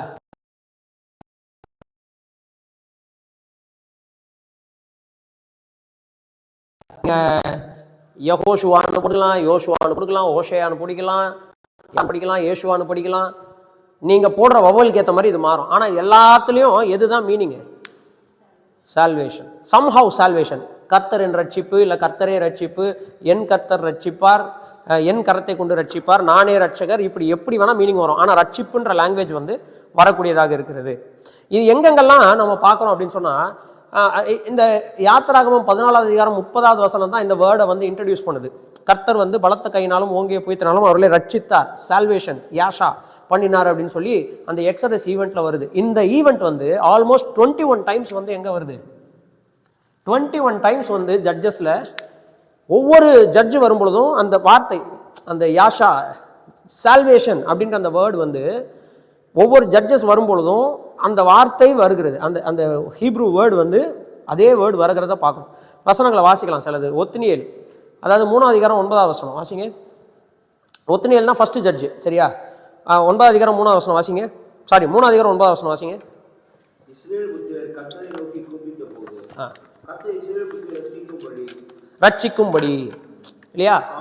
காலேபின் தம்பியான கேனிசின் குமாரனாகிய ஓத்னியேல் என்னும் ஒரு இரட்சகனை அவர்களுக்கு, காலேபினுடைய தம்பியாகிய கேனாசியனுடைய குமாரனாகிய ஓத்னியேல் என்கிற அவன் ஒரு ரட்சகனை எழும்ப பண்ணினார். ரட்சிப்பு, சால்வேஷன். அடுத்து ஏகூத் 3ஆம் அதிகாரம் 15ஆம் வசனம்.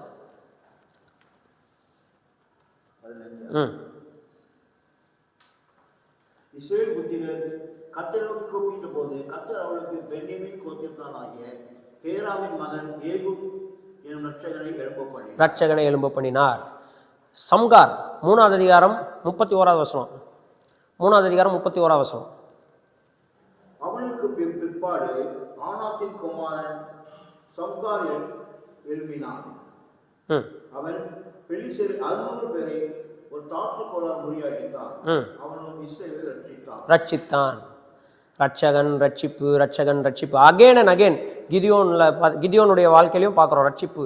தோலா அப்படின்ற இடத்துல எப்தாவை படித்து சிம்சோனை பற்றி படிக்கும்போது 21 டைம்ஸ் ஜட்ஜஸில் 21ன்றது என்னது? 7 into 3, 7ன்றதே முழுமை. அதையே 3 தடவை சொன்னால் கன்ஃபார்மாக ரட்சிப்பு உண்டுன்னு அர்த்தம். சிம்பாலிக்கலாக ப்ராஃபட்ஸை நம்ம பார்க்க முடியாது. யூதர்கள் அப்படியும் நியூமரிக்கலாகவும் ப்ராஃபஸியை வந்து அதுக்கு ஆக்சுவலி அந்த வேர்டை மறந்துட்டேன், அப்படியும் ப்ராஃபஸியை பார்ப்பாங்க. அதனால தான் நீங்கள் வந்து மத்தேயு எழுதின சுவிசேஷத்தில் வந்து பார்த்தீங்கன்னா அந்த 14 சொல்கிறாருல்ல, தாவீதுனுடைய பேரில் வந்து ஆட் பண்ணிங்கன்னா 14ன்னு வரும். அதனால் 3 முறை 14 சொல்கிறதுனால கர்த்தராகிய இயேசு கிறிஸ்து தாவீதின் வம்சாவளியை சேர்ந்தவர்னு இன்டைரக்டாக மத்தேயு வந்து யூதர்களுக்கு நிரூபிக்கிறார்ல, அதே விஷயத்தை தான் இங்கேயும் பார்க்குறோம். 21 டைம்ஸ் ரட்சிப்பை குறித்து அந்த ஒரே வார்த்தை 21 டைம்ஸ் வருதுன்றது 3 7 காமிக்குது. ஒரு 7 முழுமையை காட்டுது. அதை 3 தடவை அடித்து சொல்லும்போது என்ன ஆகுது? கன்ஃபார்மாக கர்த்தர் இவர்களை ரட்சிப்பார். அப்போ ரட்சிப்பு என்பது அதாவது it's evident and it is for sure. கர்த்தர் நிச்சயமாக மனிதர்களை ரட்சிக்க போகிறார் என்பதற்கான சிம்பாலிக்கான தீர்க்க தரிசனமாக இந்த லாங்குவேஜ் ஆஃப் சால்வேஷன் ஜட்ஜஸில் நம்ம என்ன செய்யணும் பார்க்குறோம். சரிங்களா? ஜட்ஜஸில் இந்த மாதிரி நிறைய விஷயங்கள் இருக்கிறது. ஸோ இதில் இருக்கக்கூடிய தியாலஜிக்கல் இன்சைட் இந்த சால்வேஷனை வந்து இந்த இடத்துல ஒரு மினியேச்சராக சொல்லப்பட்டிருக்கு. சால்வேஷனுடைய ட்ரெய்லர் பல்வேறு சூழ்நிலைகளில் வாழ்கிற மனிதர்கள், பல்வேறு சூழ்நிலைகளில் வாழ்ந்து கொண்டிருந்த மனிதர்கள் மூலமாய் காப்பாற்றப்படுகிறார்கள், ரட்சிக்கப்படுகிறார்கள். இந்த சைக்கிளை பற்றி நம்ம படிக்கும்போது ஜோஷுவால் ஆரம்பித்து கிங்ஸ் வரைக்கும் நம்ம பார்த்தீங்க அப்படின்னு சொன்னால் ஸ்லேவரியிலிருந்து, அடிமைத்தனத்திலிருந்து சமாதானத்திற்கு இவர்கள் என்ன செய்யப்படுகிறார்கள்? கொண்டு வரப்படுகிறார்கள். ஃப்ரம் ஸ்லேவரி டு பீஸ், அடிமைத்தனத்திலிருந்து சமாதானத்துக்கு கொண்டு வரப்படுகிறார்கள். அதுக்கப்புறம் நீங்கள் பார்த்தீங்க அப்படின்னா இந்த லார்ஜ் நரேட்டிவில் இதை பற்றி நம்ம படிக்கும் பொழுது இந்த புக்கினுடைய இன்ட்ரடக்ஷன் எப்படி ஆரம்பிக்குது? ஒரு generation knew nothing of Yahweh or its deeds or he had performed for Israel. Israel ஜனங்களுக்காக கர்த்தர் செய்த எந்த கிரியையும் அறியாத ஒரு ஜனத்தினிடத்தில் கர்த்தர் என்ன செய்கிறார்? ரட்சிப்பை இன்ட்ரடியூஸ் பண்ணுறார். எப்படி எகிப்தை யோசேப்பை அறியாத வேறொரு ராஜன் எகிப்தில் எழும்பினானோ அங்கே ஒரு ரட்சிப்பை கர்த்தர் எப்படி ஏற்படுத்தினாரோ அதே மாதிரி இந்த இடத்துலையும் சிம்பாலிக்காக நம்ம பார்க்குறோம். கர்த்தரை அறியாத ஒரு சந்ததி வரும் பொழுது அங்கே ரட்சகரை கர்த்தர் ப்ராமிஸ் பண்ணுறதை நம்ம பார்க்குறோம். அதான் இயேசு கிறிஸ்துவின் காலத்தில் ரோமர் எழுதின நிருபம் 3ஆம் அதிகாரத்தின் அடிப்படையில் பார்த்தோம்னா, நல்லவன் ஒருவனும் இல்லை, ஒருவனாகிலும் இல்லை, எல்லாரும் பாவம் செய்து தேவ மகிமை அற்றவர்கள் ஆனார்கள் என்ற காலத்தில் தான் யார் வந்தா? இயேசு கிறிஸ்து வந்தார். சரிங்களா? ஒட்டு மொத்த பூமியில் ஒரு ஹோப்பும் இல்லை அப்படின்ற சூழ்நிலையில் தான் கர்த்தர் யாரை கொண்டு வர்றாரு? ரட்சகரை கொண்டு வர்றாரு. இங்கேயும் அதுதான் பார்க்குறோம். இதில் யாருக்கு கர்த்தரை பற்றி சொல்லுவா? ஒருத்தருக்கும் கர்த்தரை பற்றி தெரியல. அங்கே கர்த்தர் ரட்சிப்பை என்ன செய்கிறார்? ஏற்படுத்துகிறார். இதெல்லாம் நம்ம வந்து என்ன செய்கிறோம்? இதெல்லாம் தியாலஜிக்கல் இன்சைட் எதில் பார்க்குறோன்னா ஜட்ஜஸில் பார்க்குறோம். ஸோ இப்போ என்ன நடக்குது? 6வது தீம், கடைசியாக நம்ம பார்க்குற தீம் என்னென்னா, நல்ல லீடர்ஸ் இருக்கிறாங்க, கிதியோனை சாரி தெபோராலை போல, கிதியோனை போல இவங்க வந்து பார்த்தீங்கன்னா ஃபெய்த்ஃபுல் லீடர்ஸாக இருந்திருக்கிறாங்க. கொஞ்ச நாள் கழிச்சு பார்த்தீங்கன்னா காம்ப்ரமைஸ்டு லீடர்ஸ் வராங்க. அபிமெலேக்கு, எப்தா இவங்கெல்லாம் பார்த்தீங்கன்னா அவங்க லைஃப்லேயே மோரல் ஃபெயிலியர் இருக்குது, அவங்க லைஃப்லேயே ஒழுக்க சீர்கேடு ரொம்ப ஜாஸ்தியாகவே இருக்குது. கொஞ்ச நாள் கழிச்சு பார்த்தீங்கன்னா ட்ராஜிக் ஃபெயிலியர், ஒட்டுமொத்தமாக ஃபெயிலியரான லீடர் வராப்புல. கடைசியில் யாருன்னா சிம்சோன். மொராலிட்டியில், ஒழுக்கத்தில் ஜீரோ. கர்த்தருடைய ஆவியானவரால் மட்டும்தான் ரட்சிப்பு. இதுதான் யாருடைய வாழ்க்கையில் பார்க்குறோம்? சிம்சோனுடைய வாழ்க்கை. சிம்சோனுடைய வாழ்க்கையில் கர்த்தருடைய ஆவியானவரை மட்டும் வெளியில் எடுத்துட்டீங்கன்னு வச்சுக்கோங்களேன், சிம்சோன் இஸ்ரவேல் ஜனங்கள் எப்படிப்பட்டவர்கள் என்பதற்கான ஒட்டுமொத்த அடையாளமாக யார் இருக்கிறா? சிம்சோன் இருக்கிறார். சிம்சோனுடைய லைஃப் வந்து ரொம்ப அருமையான ஒரு ஸ்டடி. சிம்சோன் எப்படி வாழ்வதற்காக அழைக்கப்பட்டான்னா, கர்த்தருக்கென்று நசரேயனாக அப்படின்னா முழுக்க கர்த்தருக்கென்று நேர்ந்து விடப்பட்டவனாக. அப்படி அழைக்கப்பட்டவங்க தான் யாரு? இஸ்ரவேல். ஒரு பக்கம் சிம்சோன் வைங்க, ஒரு பக்கம் இஸ்ரவேல் வைங்க. முழுக்க கர்த்தருக்கென்று நேர்ந்து விடப்பட்டவன் சிம்சோன், முழுக்க கர்த்தருக்கென்று நேர்ந்து விடப்பட்டவங்க இஸ்ரவேல். சிம்சோனுக்கும் கர்த்தருக்கும் நசரேய விரத உடன்படிக்கை இருந்துச்சு, இஸ்ரவேலுக்கும் கர்த்தருக்கும் கவனன்ட் இருந்துச்சு. இவன் உடனடியாக பெலிஸ்திய பெண்ணை தேடி போனான், இவங்க உடனடியாக அந்நிய தேவர்களை தேடி போறாங்க. அதன் நடுவிலிருந்து கர்த்தர் சிம்சோனை காப்பாத்துறாரு, அதன் நடுவிலிருந்து கர்த்தர் இஸ்ரவேல் ஜனங்களை காப்பாத்துறாரு. சிம்சோன் மறுபடி அந்நியர்களை தேடி போகிறான், இஸ்ரவேல் ஜனங்கள் மறுபடி அந்நியரை தேடி போறாங்க. மறுபடி கர்த்தர் சிம்சோனை காப்பாத்துறாரு, மறுபடி இவங்க இவங்களை கர்த்தர் காப்பாத்திக்கிட்டே வர்றாரு. கடைசியில இந்த சிம்சோன் கர்த்தருக்கு இடம் கொடுக்கும் போது அவன் ஒரு பெரிய ரட்சிப்பு என்ன செய்யறான்? ஏற்படுத்துறான். இஸ்ரவேல் ஜனங்களும் கர்த்தருக்கு இடம் கொடுக்கும் பொழுது ஒரு பெரிய ரட்சிப்பை இஸ்ரவேல் ஜனங்கள் இடத்துல கர்த்தர் என்ன செய்யறார்? ஏற்படுத்துறார். ஸோ சிம்சோன் என்கிற அந்த ஒரு நபர் மட்டுமே எடுத்தோம்னா இஸ்ரவேல் ஜனத்தினுடைய வாழ்க்கையை அப்படியே அப்பட்டமாக காட்டக்கூடிய ஒரு நபராக இருக்கு. ஸோ லீடர்ஷிப்புடைய டவுன்ஃபால் எப்படி இருக்குது? நல்ல லீடர்ஸ்ல இருந்து, அதாவது இது வந்து டவுன்ஃபால்னு போட்டு ஏன் இப்படி போட்டிருக்கேன் அப்படின்னா, தீமை ஏறுகிறத காமிக்கிறதுக்காக போட்டிருக்கேன். இங்க குட் லீடர்ஸ் இருக்கிறாங்க, அதுக்கப்புறம் காம்ப்ரமைஸ் லீடர்ஸ், அப்புறம் ஃபெயிலியர் லீடர். ஸோ அல்டிமேட்டா அவங்களுடைய ஸ்டேட், அவங்களுடைய தீமை வந்து உயர்ந்து போகுது. சரிங்களா? கடைசியில் இப்படிப்பட்ட நிலைமையில கடைசியில் நம்ம பார்க்குறோம்,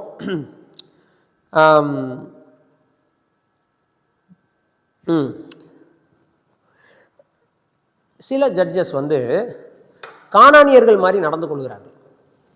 கிதியோனுடைய கடைசி நாட்களில் அவன் ஒரு விக்கிரகத்திற்கான காரணமாக மாறினதை நம்ம பார்க்குறோம். அவனுடைய லைஃப்பில் பார்த்தீங்கன்னா கிதியோனே ஒரு விக்கிரகத்தை என்ன செய்கிறான்? உண்டு பண்ணுறதை நம்ம பார்க்குறோம்.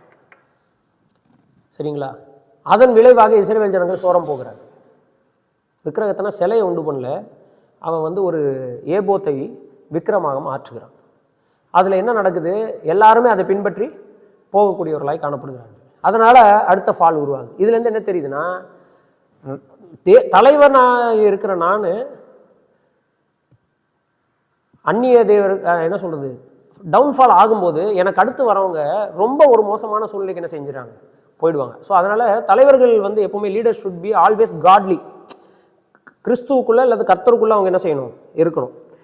சிம்சோனுடைய வாழ்க்கையை பார்த்தீங்கன்னா உங்களுக்கு அது புரியும். கிதியோனுடைய வாழ்க்கையில் பார்க்கலாமே. பாருங்க, 8வது அதிகாரம் 22 வாசிங்க. அப்போது இஸ்ரவேல் மனுஷர் கிதியோனை நோக்கி, நீ எங்களை மீதியானியர் கைக்கு நீங்களாக்கி விட்டபடியினால் நீரும் உம்முடைய குமாரனும் உம்முடைய குமாரனின் குமாரனும் எங்களை ஆளக்கடவீர்கள் என்றார்.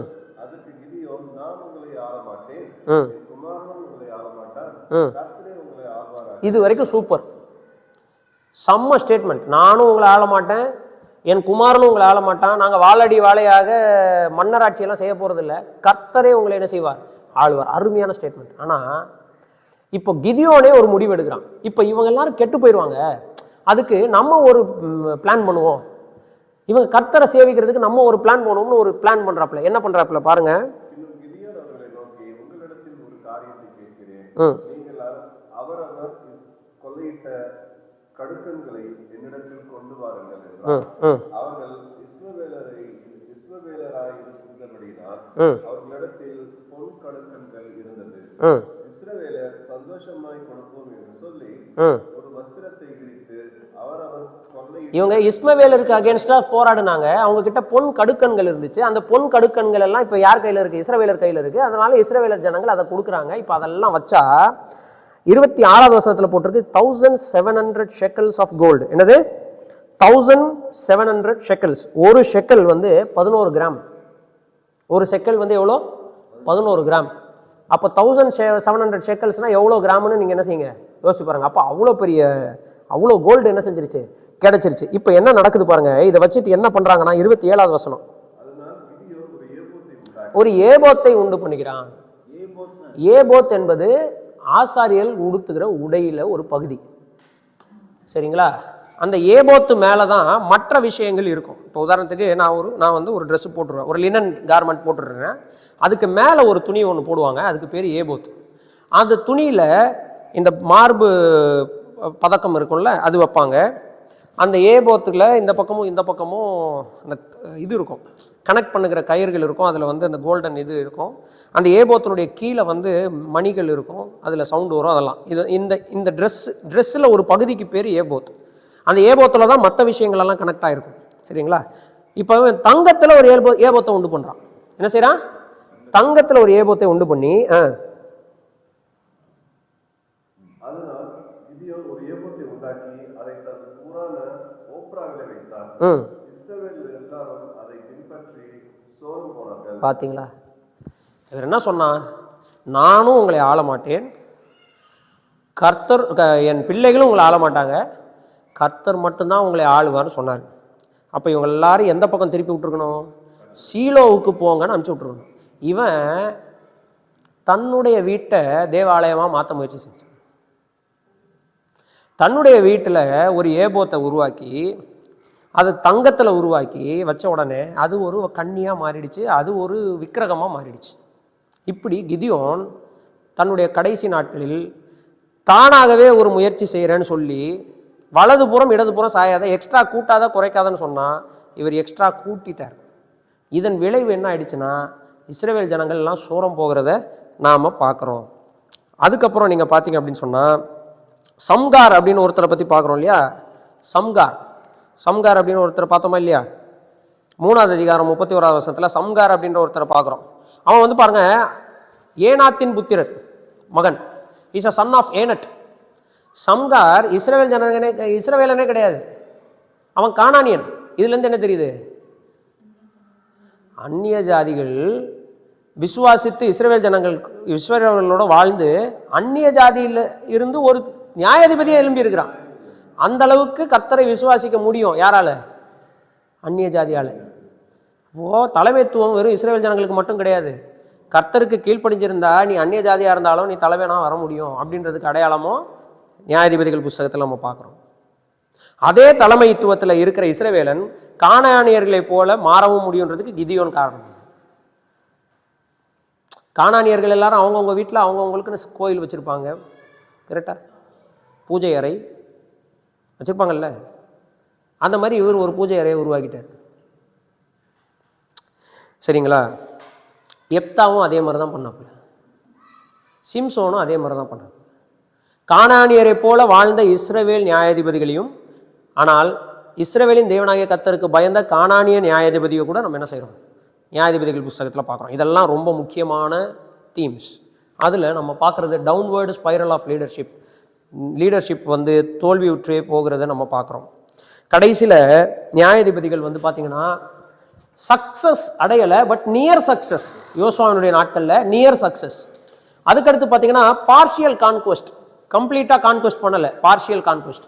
இதன் விளைவாக என்ன நடந்தது? Spiritual failure. இதனால் என்ன நடந்தது? ஆவிக்குரிய வீழ்ச்சி. கடைசியில் என்ன நடந்தது? ஆப்ரேஷன். மறுபடியும் எங்கேருந்து வந்தாங்களோ அதே நிலைக்கு என்ன செஞ்சிடறாங்க? தள்ளப்படுகிறார்கள்.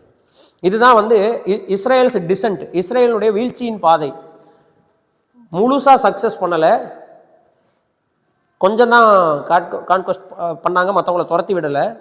அதனால் அவங்க கண்ணி ஆனாங்க, இவங்க ஸ்பிரிச்சுவலி வீக் ஆனாங்க. கடைசியில் இவர்கள் அப்ரஸ் பண்ணப்பட்டாங்க. இதுவும் முக்கியமான ஒரு விஷயமாக காணப்படுகிறது. கடைசியில் 7வது தீம். ஆனால் இதெல்லாத்துக்கும் நடுவில் தேவனுடைய ஆவியானவர் அசைவாடி கொண்டு இருந்தார். எப்படி ஆதியாகமம் 1 2 வசனத்தில் ஒழுங்கின்மையும் வெறுமையுமாய் இருக்கிற பூமியின் நடுவில் தேவனுடைய ஆவியானவர் ஜலத்தின் மேல் அசைவாடினாரோ, இப்படி ஒழுங்கின்மையும் வெறுமையுமாக நிலமும் இருக்குது, மக்களும் இருக்கிறாங்க, எழும்புகிற நியாயாதிபதிகளும் சிலர் அப்படி இருக்கிறாங்க. இதன் நடுவில் கர்த்தருடைய ஆவியானவரை குறித்த மென்ஷன் வெரி வெரி இம்பார்ட்டன்ட். அவர் தான் சைலண்ட்டாக கர்த்தருடைய வேலையை கர்த்தருடைய ஜனங்களுக்குள்ளே செய்யக்கூடியவராக இருக்கிறார். அவர் தான் எம்பவர் பண்ணுறாரு, அவர் தான் ஆக்ட் பண்ணுறாரு, அவர் தான் நடக்க வைக்கிறாரு, அவர் தான் எல்லாத்தையும் செய்கிறார். ஆனால் அவருடைய கட்டுப்பாட்டுக்கு கீழே இருக்கிறவங்க அதன்படி நடக்க முடியுது. அவருடைய கட்டுப்பாட்டுக்கு கீழே இல்லைன்னா அதே ஆளுங்க மோசமாக வராங்க. ஒரே ஆள் மாம்ச சிந்தையில் கேவலமான ஒரு வாழ்க்கையை வாழ முடியும், அதே ஆள் ஆவியின் சிந்தையில் இருந்தானா ஜீவன் உள்ளவனா இருக்க முடியும் என்பதற்கு சிம்சோன் ஒரு அடையாளம். அதவன் தான் எனக்கும் அடையாளம், உங்களுக்கும் அடையாளம். நம்ம எல்லாருக்குள்ளேயும் மாம்சம் இருக்குது. நம்ம பரிசுத்த ஆவியானவருக்கு இடம் கொடுத்தோம்னா ஆவியின் சிந்தையுடையவர்களாக இருக்கிறதுனால ஜீவன் உள்ளவர்களாக இருப்போம். நம்ம மாம்சத்துக்கு இடம் கொடுத்தோம்னா அதே ஆளு இருக்கிறதுலே மோசமான விஷயங்களை செய்வதற்கான வாய்ப்புகள் உண்டு. நம்மளையே எக்ஸாம்பிளாக நம்ம எடுத்துக்கலாம். நம்ம எரிச்சலும் கோபமும் வரும்பொழுது உலகத்தாரை விட மோசமாக நடந்து கொள்ளக்கூடிய சூழ்நிலைகள் நடக்கும். சம்டைம்ஸ் ஒய்ஃபு கிட்ட நம்ம நடந்துக்கிற விதம், குழந்தைங்க கிட்ட நடந்துக்கிற விதம், அக்கம் பக்கத்தார்கிட்ட நடந்துக்கிற விதம்லாம் வேற மாதிரி இருக்கிறதுக்கு வாய்ப்பு உண்டு. இதெல்லாம் சரி, அதுக்கப்புறம் நானா இப்படி இருந்துட்டேன் அப்படின்னு யோசிப்போம். அப்போ பரிசுத்தாவியானவருக்கு இடம் கொடுத்துருந்தா அப்படி என்ன செஞ்சிருக்க மாட்டோம், இருந்திருக்க மாட்டோம் இல்லையா? இன்னைக்கு சிம்சோனை வசதியாக நம்ம குறை சொல்கிறோம். பட் நம்ம லைஃப்பை பார்க்கும்போது yes that is what happening in our life as well. ஒரே மனுஷன் எப்படி இவ்வளோ கேவலமாகவும் இருக்க முடியும், இவ்வளோ நல்ல விஷயங்களையும் செய்ய முடியும்? ஆவியானவருக்கு இடம் கொடுக்கும்போது நல்ல விஷயங்களே செய்கிறான், மாம்சத்துக்கு கிடக்கும்போது என்ன செய்கிறான், கேவலமான விஷயங்களை செய்கிறான். சரிங்களா? அதனால் கிதியோனுடைய வாழ்க்கையில் ஆவியானவருடைய செயல்பாடு 6:34 பார்க்குறோம். எப்தாவினுடைய வாழ்க்கையில் ஆவியானுடைய செயல்பாடு 11:29 பார்க்குறோம். சிம்சோனுடைய வாழ்க்கையில் வாழ்க்கை ஃபுல்லாக பார்க்குறோம். அங்கங்கே ஆவியானவர் அவருக்குள், அப்பொழுது ஆவியானவரால் நிறைந்து அப்படின்னு அந்த வசனங்களை வாசிக்கணும். Wherever there is Lord spirit there is freedom. ஆவியானவர் எங்கே இருக்கிறாரோ அங்கே என்ன உண்டு, விடுதலை உண்டு இல்லையா? அந்த தீமும் எங்கே இருக்குது அப்படின்னா நியாயாதிபதிகள் புஸ்தகத்தில் இருக்குது. நிறைய புதிய ஏற்பாட்டில் இருக்கக்கூடிய டீச்சிங்ஸ் எல்லாம் நம்ம நியாயாதிபதிகள்லேருந்து கொண்டு வரலாம். கடைசியாக நம்ம கன்க்ளூஷனுக்கு வரோம். கன்க்ளூஷனில் 2 முக்கியமான வீழ்ச்சியை பார்க்குறோம். ஒன்று, ஆவிக்குரிய நிலைமையில் ரிலிஜியஸ் அப்போஸ்டசி. என்ன நடக்குதுன்னா, இஸ்ரவேல் ஜனங்கள் ஒட்டுமொத்தமாக விலகி போய்கிறாங்க. நீங்கள் பார்த்தீங்கன்னா தான் கோத்திரத்தார் ஒரு மீகா அப்படின்ற ஒரு மனுஷனுடைய வீட்டில் ஒரு லேவியன் ஒரு விக்கிரகத்தை செய்கிறான். வெள்ளியினால் ஒரு விக்கிரகத்தை செஞ்சு அந்த விக்கிரகத்துக்கு ஆசாரியனாக இருக்கிறதுக்கு ஒரு லேவியனான ஒரு மனுஷனை வைக்கிறான். யாரை வைக்கிறான்? லேவியனான மனுஷனை வைக்கிறான். லேவியனான மனுஷன். லேவியன் யாரு? அவன் ஆனால் அவன் காசுக்கு ஆசைப்பட்டு யார் கூட இருக்கிறான்? இந்த மீகா அப்படின்ற அந்த நபரோடு கூட இருக்கிறான். இப்போ என்ன நடக்குது? இப்படி ஒரு விக்கிரகம் இருக்கிறது யாருக்கு தெரிய வருதுன்னா தான் கோத்திரத்துக்கு தெரிய வருது. இப்போ தான் கோத்திரத்தார் என்ன பண்ணுறாங்க, அந்த விக்கிரகத்தை அபகரிச்சுட்டு இந்த மீகா கிட்ட சொல்கிறாங்க, நீ ஒரு குடும்பத்துக்கு ஆசாரியனாக இருக்கிறது முக்கியமா இல்லை ஒரு கோத்திரத்துக்கே ஆசாரியனாக இருக்கிறது முக்கியமான உடனே இவன் ஒரு கோத்திரத்துக்கே ஆசாரியர் இருக்கிறது முக்கியம்னு சொல்லிட்டு இந்த மீகாவை விட்டுட்டு அந்த விக்கிரகத்தோட யார் கூட போயிடுறான்? தான் கோத்திரத்தாரோடு என்ன செய்து விடுகிறான்? போய் விடுகிறான். என்ன நடக்குது இஸ்ரவேல் தேசத்தில்? கர்த்தரை அபண்டன் பண்ணாங்க அப்படின்னு வாசிக்கிறோம்ல, இப்படி தான் பண்ணாங்க. கடைசியில் அந்த மீகா வீட்டில் ஆசாரியனாக இருந்தவன் பேர் என்ன தெரியுமா? கிங் ஜேம்ஸ் வெர்ஷன் இல்லாமல் 1947க்கு அப்புறம் பண்ணப்பட்ட ஏதாவது ஒரு டிரான்ஸ்லேஷன் எடுத்துக்கோங்க. ESVO NLTO எடுத்துக்கோங்க. தமிழில் இப்போ வாசிக்க வேண்டாம். சர்ப்ரைசிங்காக நம்ம ஃபஸ்ட்டு இங்கிலீஷில் வாசிடுவோம், அதுக்கப்புறம் தமிழுக்கு வரலாம். சரிங்களா? நான் உங்களுக்கு இதிலேயே காட்டுறேன். ESVயில் let's go to Judges chapter 19.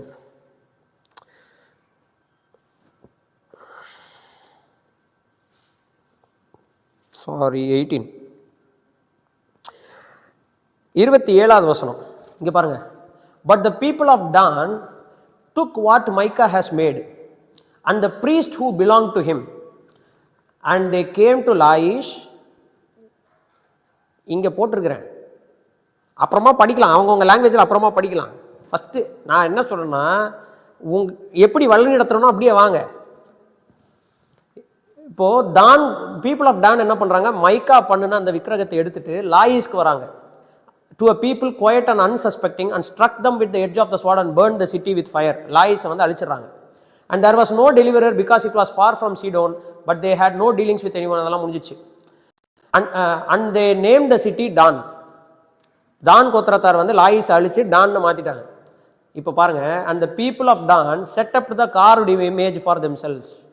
தான் கோத்திரத்தார் தங்களுக்கு கண்ட அந்த விக்கிரகத்தை நிறுத்தி, and Jonathan the son of Gershom who is the son of மோசேயின் பேரன் தான் அந்த லேவியன்.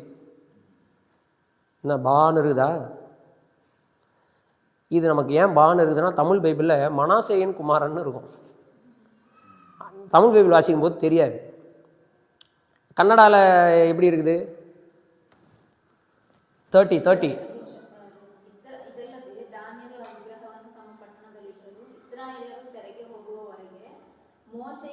பார்த்தீங்களா? கன்னடா பைபிளில் தெளிவாக மோசேனே போட்டிருக்கு. மோசேயினுடைய பேரன் கெர்சோம். ஏன் தமிழ் பைபிளில் மட்டும் மனாசேன்னு போட்டிருக்கு? ஏன் 1945க்கு முன்னாடி இருக்கிற பைபிளில் மனாசேன்னு போட்டிருக்குன்னா, காரணம் மெசோரட்டிஸ் டெக்ஸ்ட். மெசோரட்டிஸ் டெக்ஸ்ட்டில் ஒரு பிரச்சனை என்னென்னா, அவங்க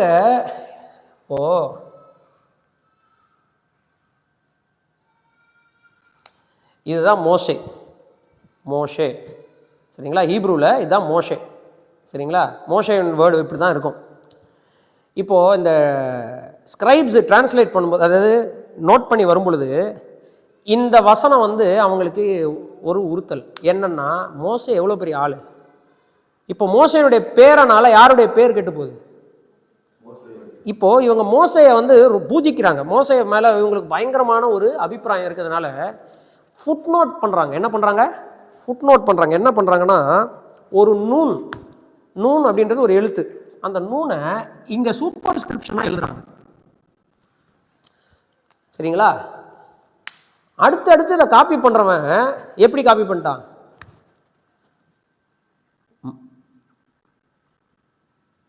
இப்படி காப்பி பண்ணிட்டான். இந்த சூப்பர் ஸ்கிரிப்ஷனை போட்டதை நடுவில் காப்பி பண்ணுறான். மெசோரட்டிஸ் டெக்ஸ்ட் ஃபுல்லாக இப்படி தான் இருக்குது சரிங்களா? ஆனால் செப்டுவாஜின்ட் வந்த உடனே சரி, இல்லை அந்த பழைய காலத்து மேனுஸ்கிரிப்ட்ஸ் எல்லாம் இந்த இதில் கிடைக்குது இல்லை, அதில் பார்த்தீங்கன்னா இப்படி இருக்குது. இந்த ஃபுட் நோட்டுக்கு கீழே விளக்கம் சைடில் எழுதுவாங்கல்ல. இப்போ இதுக்கு பேர் ஃபுட் நோட். இஸ்ரவேல் ஜனங்கள் ஸ்கிரைப் வந்து இந்த நூன் சின்ன லெட்டரை வந்து முக்கியமான சில இடங்கள்ல ஃபுட் நோட் மாதிரி என்ன செய்வாங்க, மார்க் பண்ணிடுவாங்க. அவன் வாசிக்கிறவன் கவனமாக வாசிக்கணுன்றதுக்காக. இந்த இடத்துல ஒரு யூதர் சொல்லி நான் கேட்டேன், சைலண்ட் ஆகிடுவாங்களாம் இந்த வசனத்தை வாசிக்கும் போது. மோசே எப்படிப்பட்ட ஆள் அப்படின்னு சைலண்ட் ஆகிடுவாங்க. அதுக்கு நிறுத்தி வாசிப்பாங்க அந்த பகுதியை. ஸோ காப்பி பண்ணும்போது இந்த நூன் ஆட் ஆகிடுச்சு. இப்போது இதை எப்படி வாசிக்க ஆரம்பிச்சிட்டாங்க? மனாஷேன்னு வாசிக்க ஆரம்பிச்சிட்டாங்க. ஏன்னா நூன் நான் மன்னாஷே. வெறும் இது இல்லைன்னா இது பேர் மோஷே இல்லை மோஷே. அதனால தான் 1947க்கு அப்புறம் வந்த எல்லா டிரான்ஸ்லேஷன்லேயும் மோசேன்னு சொல்லிட்டு இங்கே பார்த்தீங்கன்னா ஒரு பாருங்க, மோசஸ் பக்கத்தில் ஒரு இது இருக்குது பாருங்க, 3 அப்படின்னு ஒரு ஃபுட் நோட் கொடுத்துருக்காங்களா, அதை டச் பண்ணிங்கன்னா ஆர் மனாஷே அப்படின்னு வரும். ஓகேங்களா? மோசேவோட பையன் கெர்சோம்னு நமக்கு நல்லா தெரியும், போட்டிருக்கா, யாத்திராகமத்திலே படிச்சிட்டோம். இப்போ கடைசியில் எந்த அளவுக்கு இஸ்ரேல் ஜனங்க மாறிட்டாங்கன்னா, ஆனாலப்பட்ட மோசேயினுடைய பேரனே முதல் விக்கிரக ஆராதனை இஸ்ரேல் ஜனங்கள்ல தான் ஒரு கோத்திரத்துக்கான விக்கிரகத்துக்கு ஆசாரியனா மாறுற அளவுக்கு கர்த்தருடைய வழிகளை விட்டு விட்டார்கள்.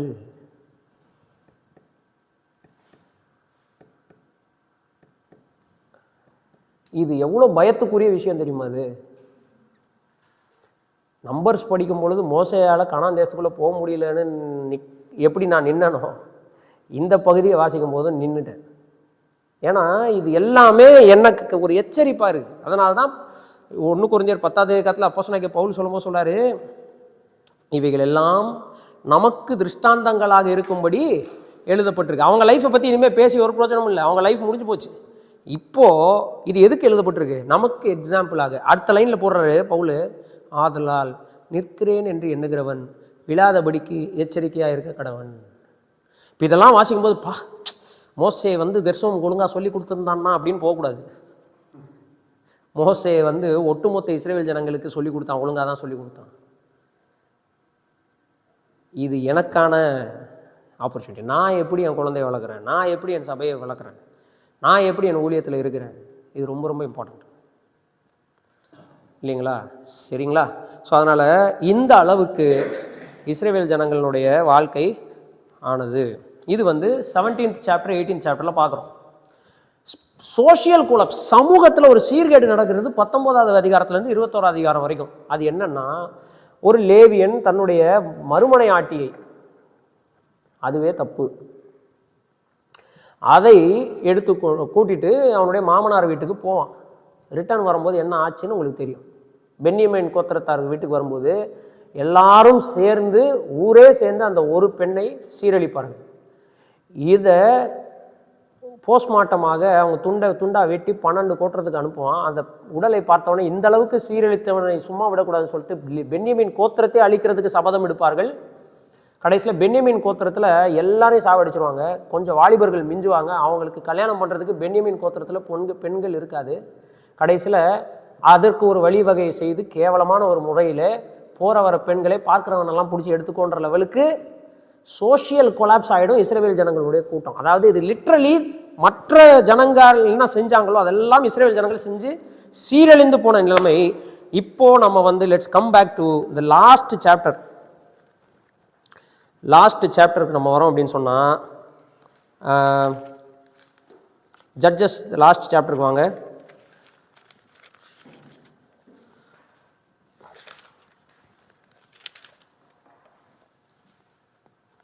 இருபத்தி 5வது வசனம்.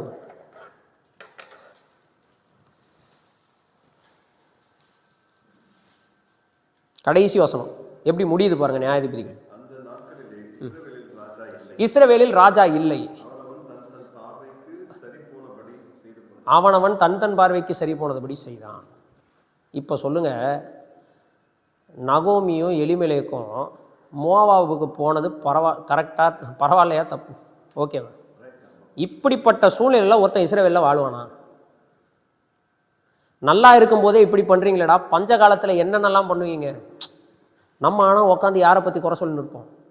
எலிமெலேக்கை பற்றியும் நகோமியை பற்றி குறை சொல்லிட்டு இருப்போம். பார்த்தீங்களா, கர்த்தருடைய தேசத்தை விட்டு மோவாபிற்கு போய் விட்டார்கள்னு அதுக்கு ஒரு பிரசங்கமே பண்ணுவோம். அவங்க போனதுக்கு காரணம் ஒன்று இருக்குது. நீங்களும் உங்கள் பிள்ளைகளும் இப்படி ஒரு தேசத்தில் வாழ்வீங்களா? உங்கள் மனைவிக்கு உத்தரவாதம் இல்லை, உங்கள் பிள்ளைகளுக்கு ஒரு பொன் குழந்தை இருந்துச்சுன்னா அதுக்கு உத்தரவாதம் இல்லை, கர்த்தரை ஆராதிக்கிறதுக்கு இங்கே வழி இல்லை, ஆசாரியர்கள் யாரும் உருப்படி இல்லை, மோசையின் பேரனே இந்த அளவுக்கு ஆய்ப்பு விட்டான், ஆளாளுக்கு அவன் விருப்பத்தின்படி செய்கிறான், நோ லீடர். இப்படிப்பட்ட சூழ்நிலையில் நீங்கள் அங்கே வாழ்வீங்களா? பஞ்ச காலத்தில் உங்களுக்கு என்ன செக்யூரிட்டி இருக்குது? உங்களுக்கு என்ன பாதுகாப்பு இருக்குது? இதுக்கு மோவாவே பெட்டர்றான்னு எங்கே போயிட்டாங்க? மோவாவுக்கு போகிற அளவுக்கு ஆகிப்போச்சுன்றதான் ரூத் நம்ம பார்க்குறோம். பட் தனாக்கில் இதுக்கு அடுத்து வருகிற புஸ்தகம் ரூத் அல்ல, இதுக்கு அடுத்து வருகிறது சாமுவேல். இதனால் 9வது தீம் என்னன்னா, the need for a righteous king. அதுதான் conclusion. In those days there was no king in Israel. அப்போ நீதியுள்ள ஒரு ராஜாவின் தேவை ஏற்படுகிறது. உபாகமத்தில் தீர்க்கதரிசியின் தேவை ஏற்படுகிறது.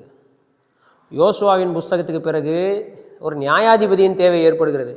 நியாயாதிபதியின் புஸ்தகத்துடைய எண்டில் யாருடைய தேவை ஏற்படுகிறது? ராஜாவினுடைய தேவை ஏற்படுகிறது. இப்படியே நீங்கள் பார்த்தீங்கன்னா மேசியாவுடைய டைட்டில்லாம் வரும்.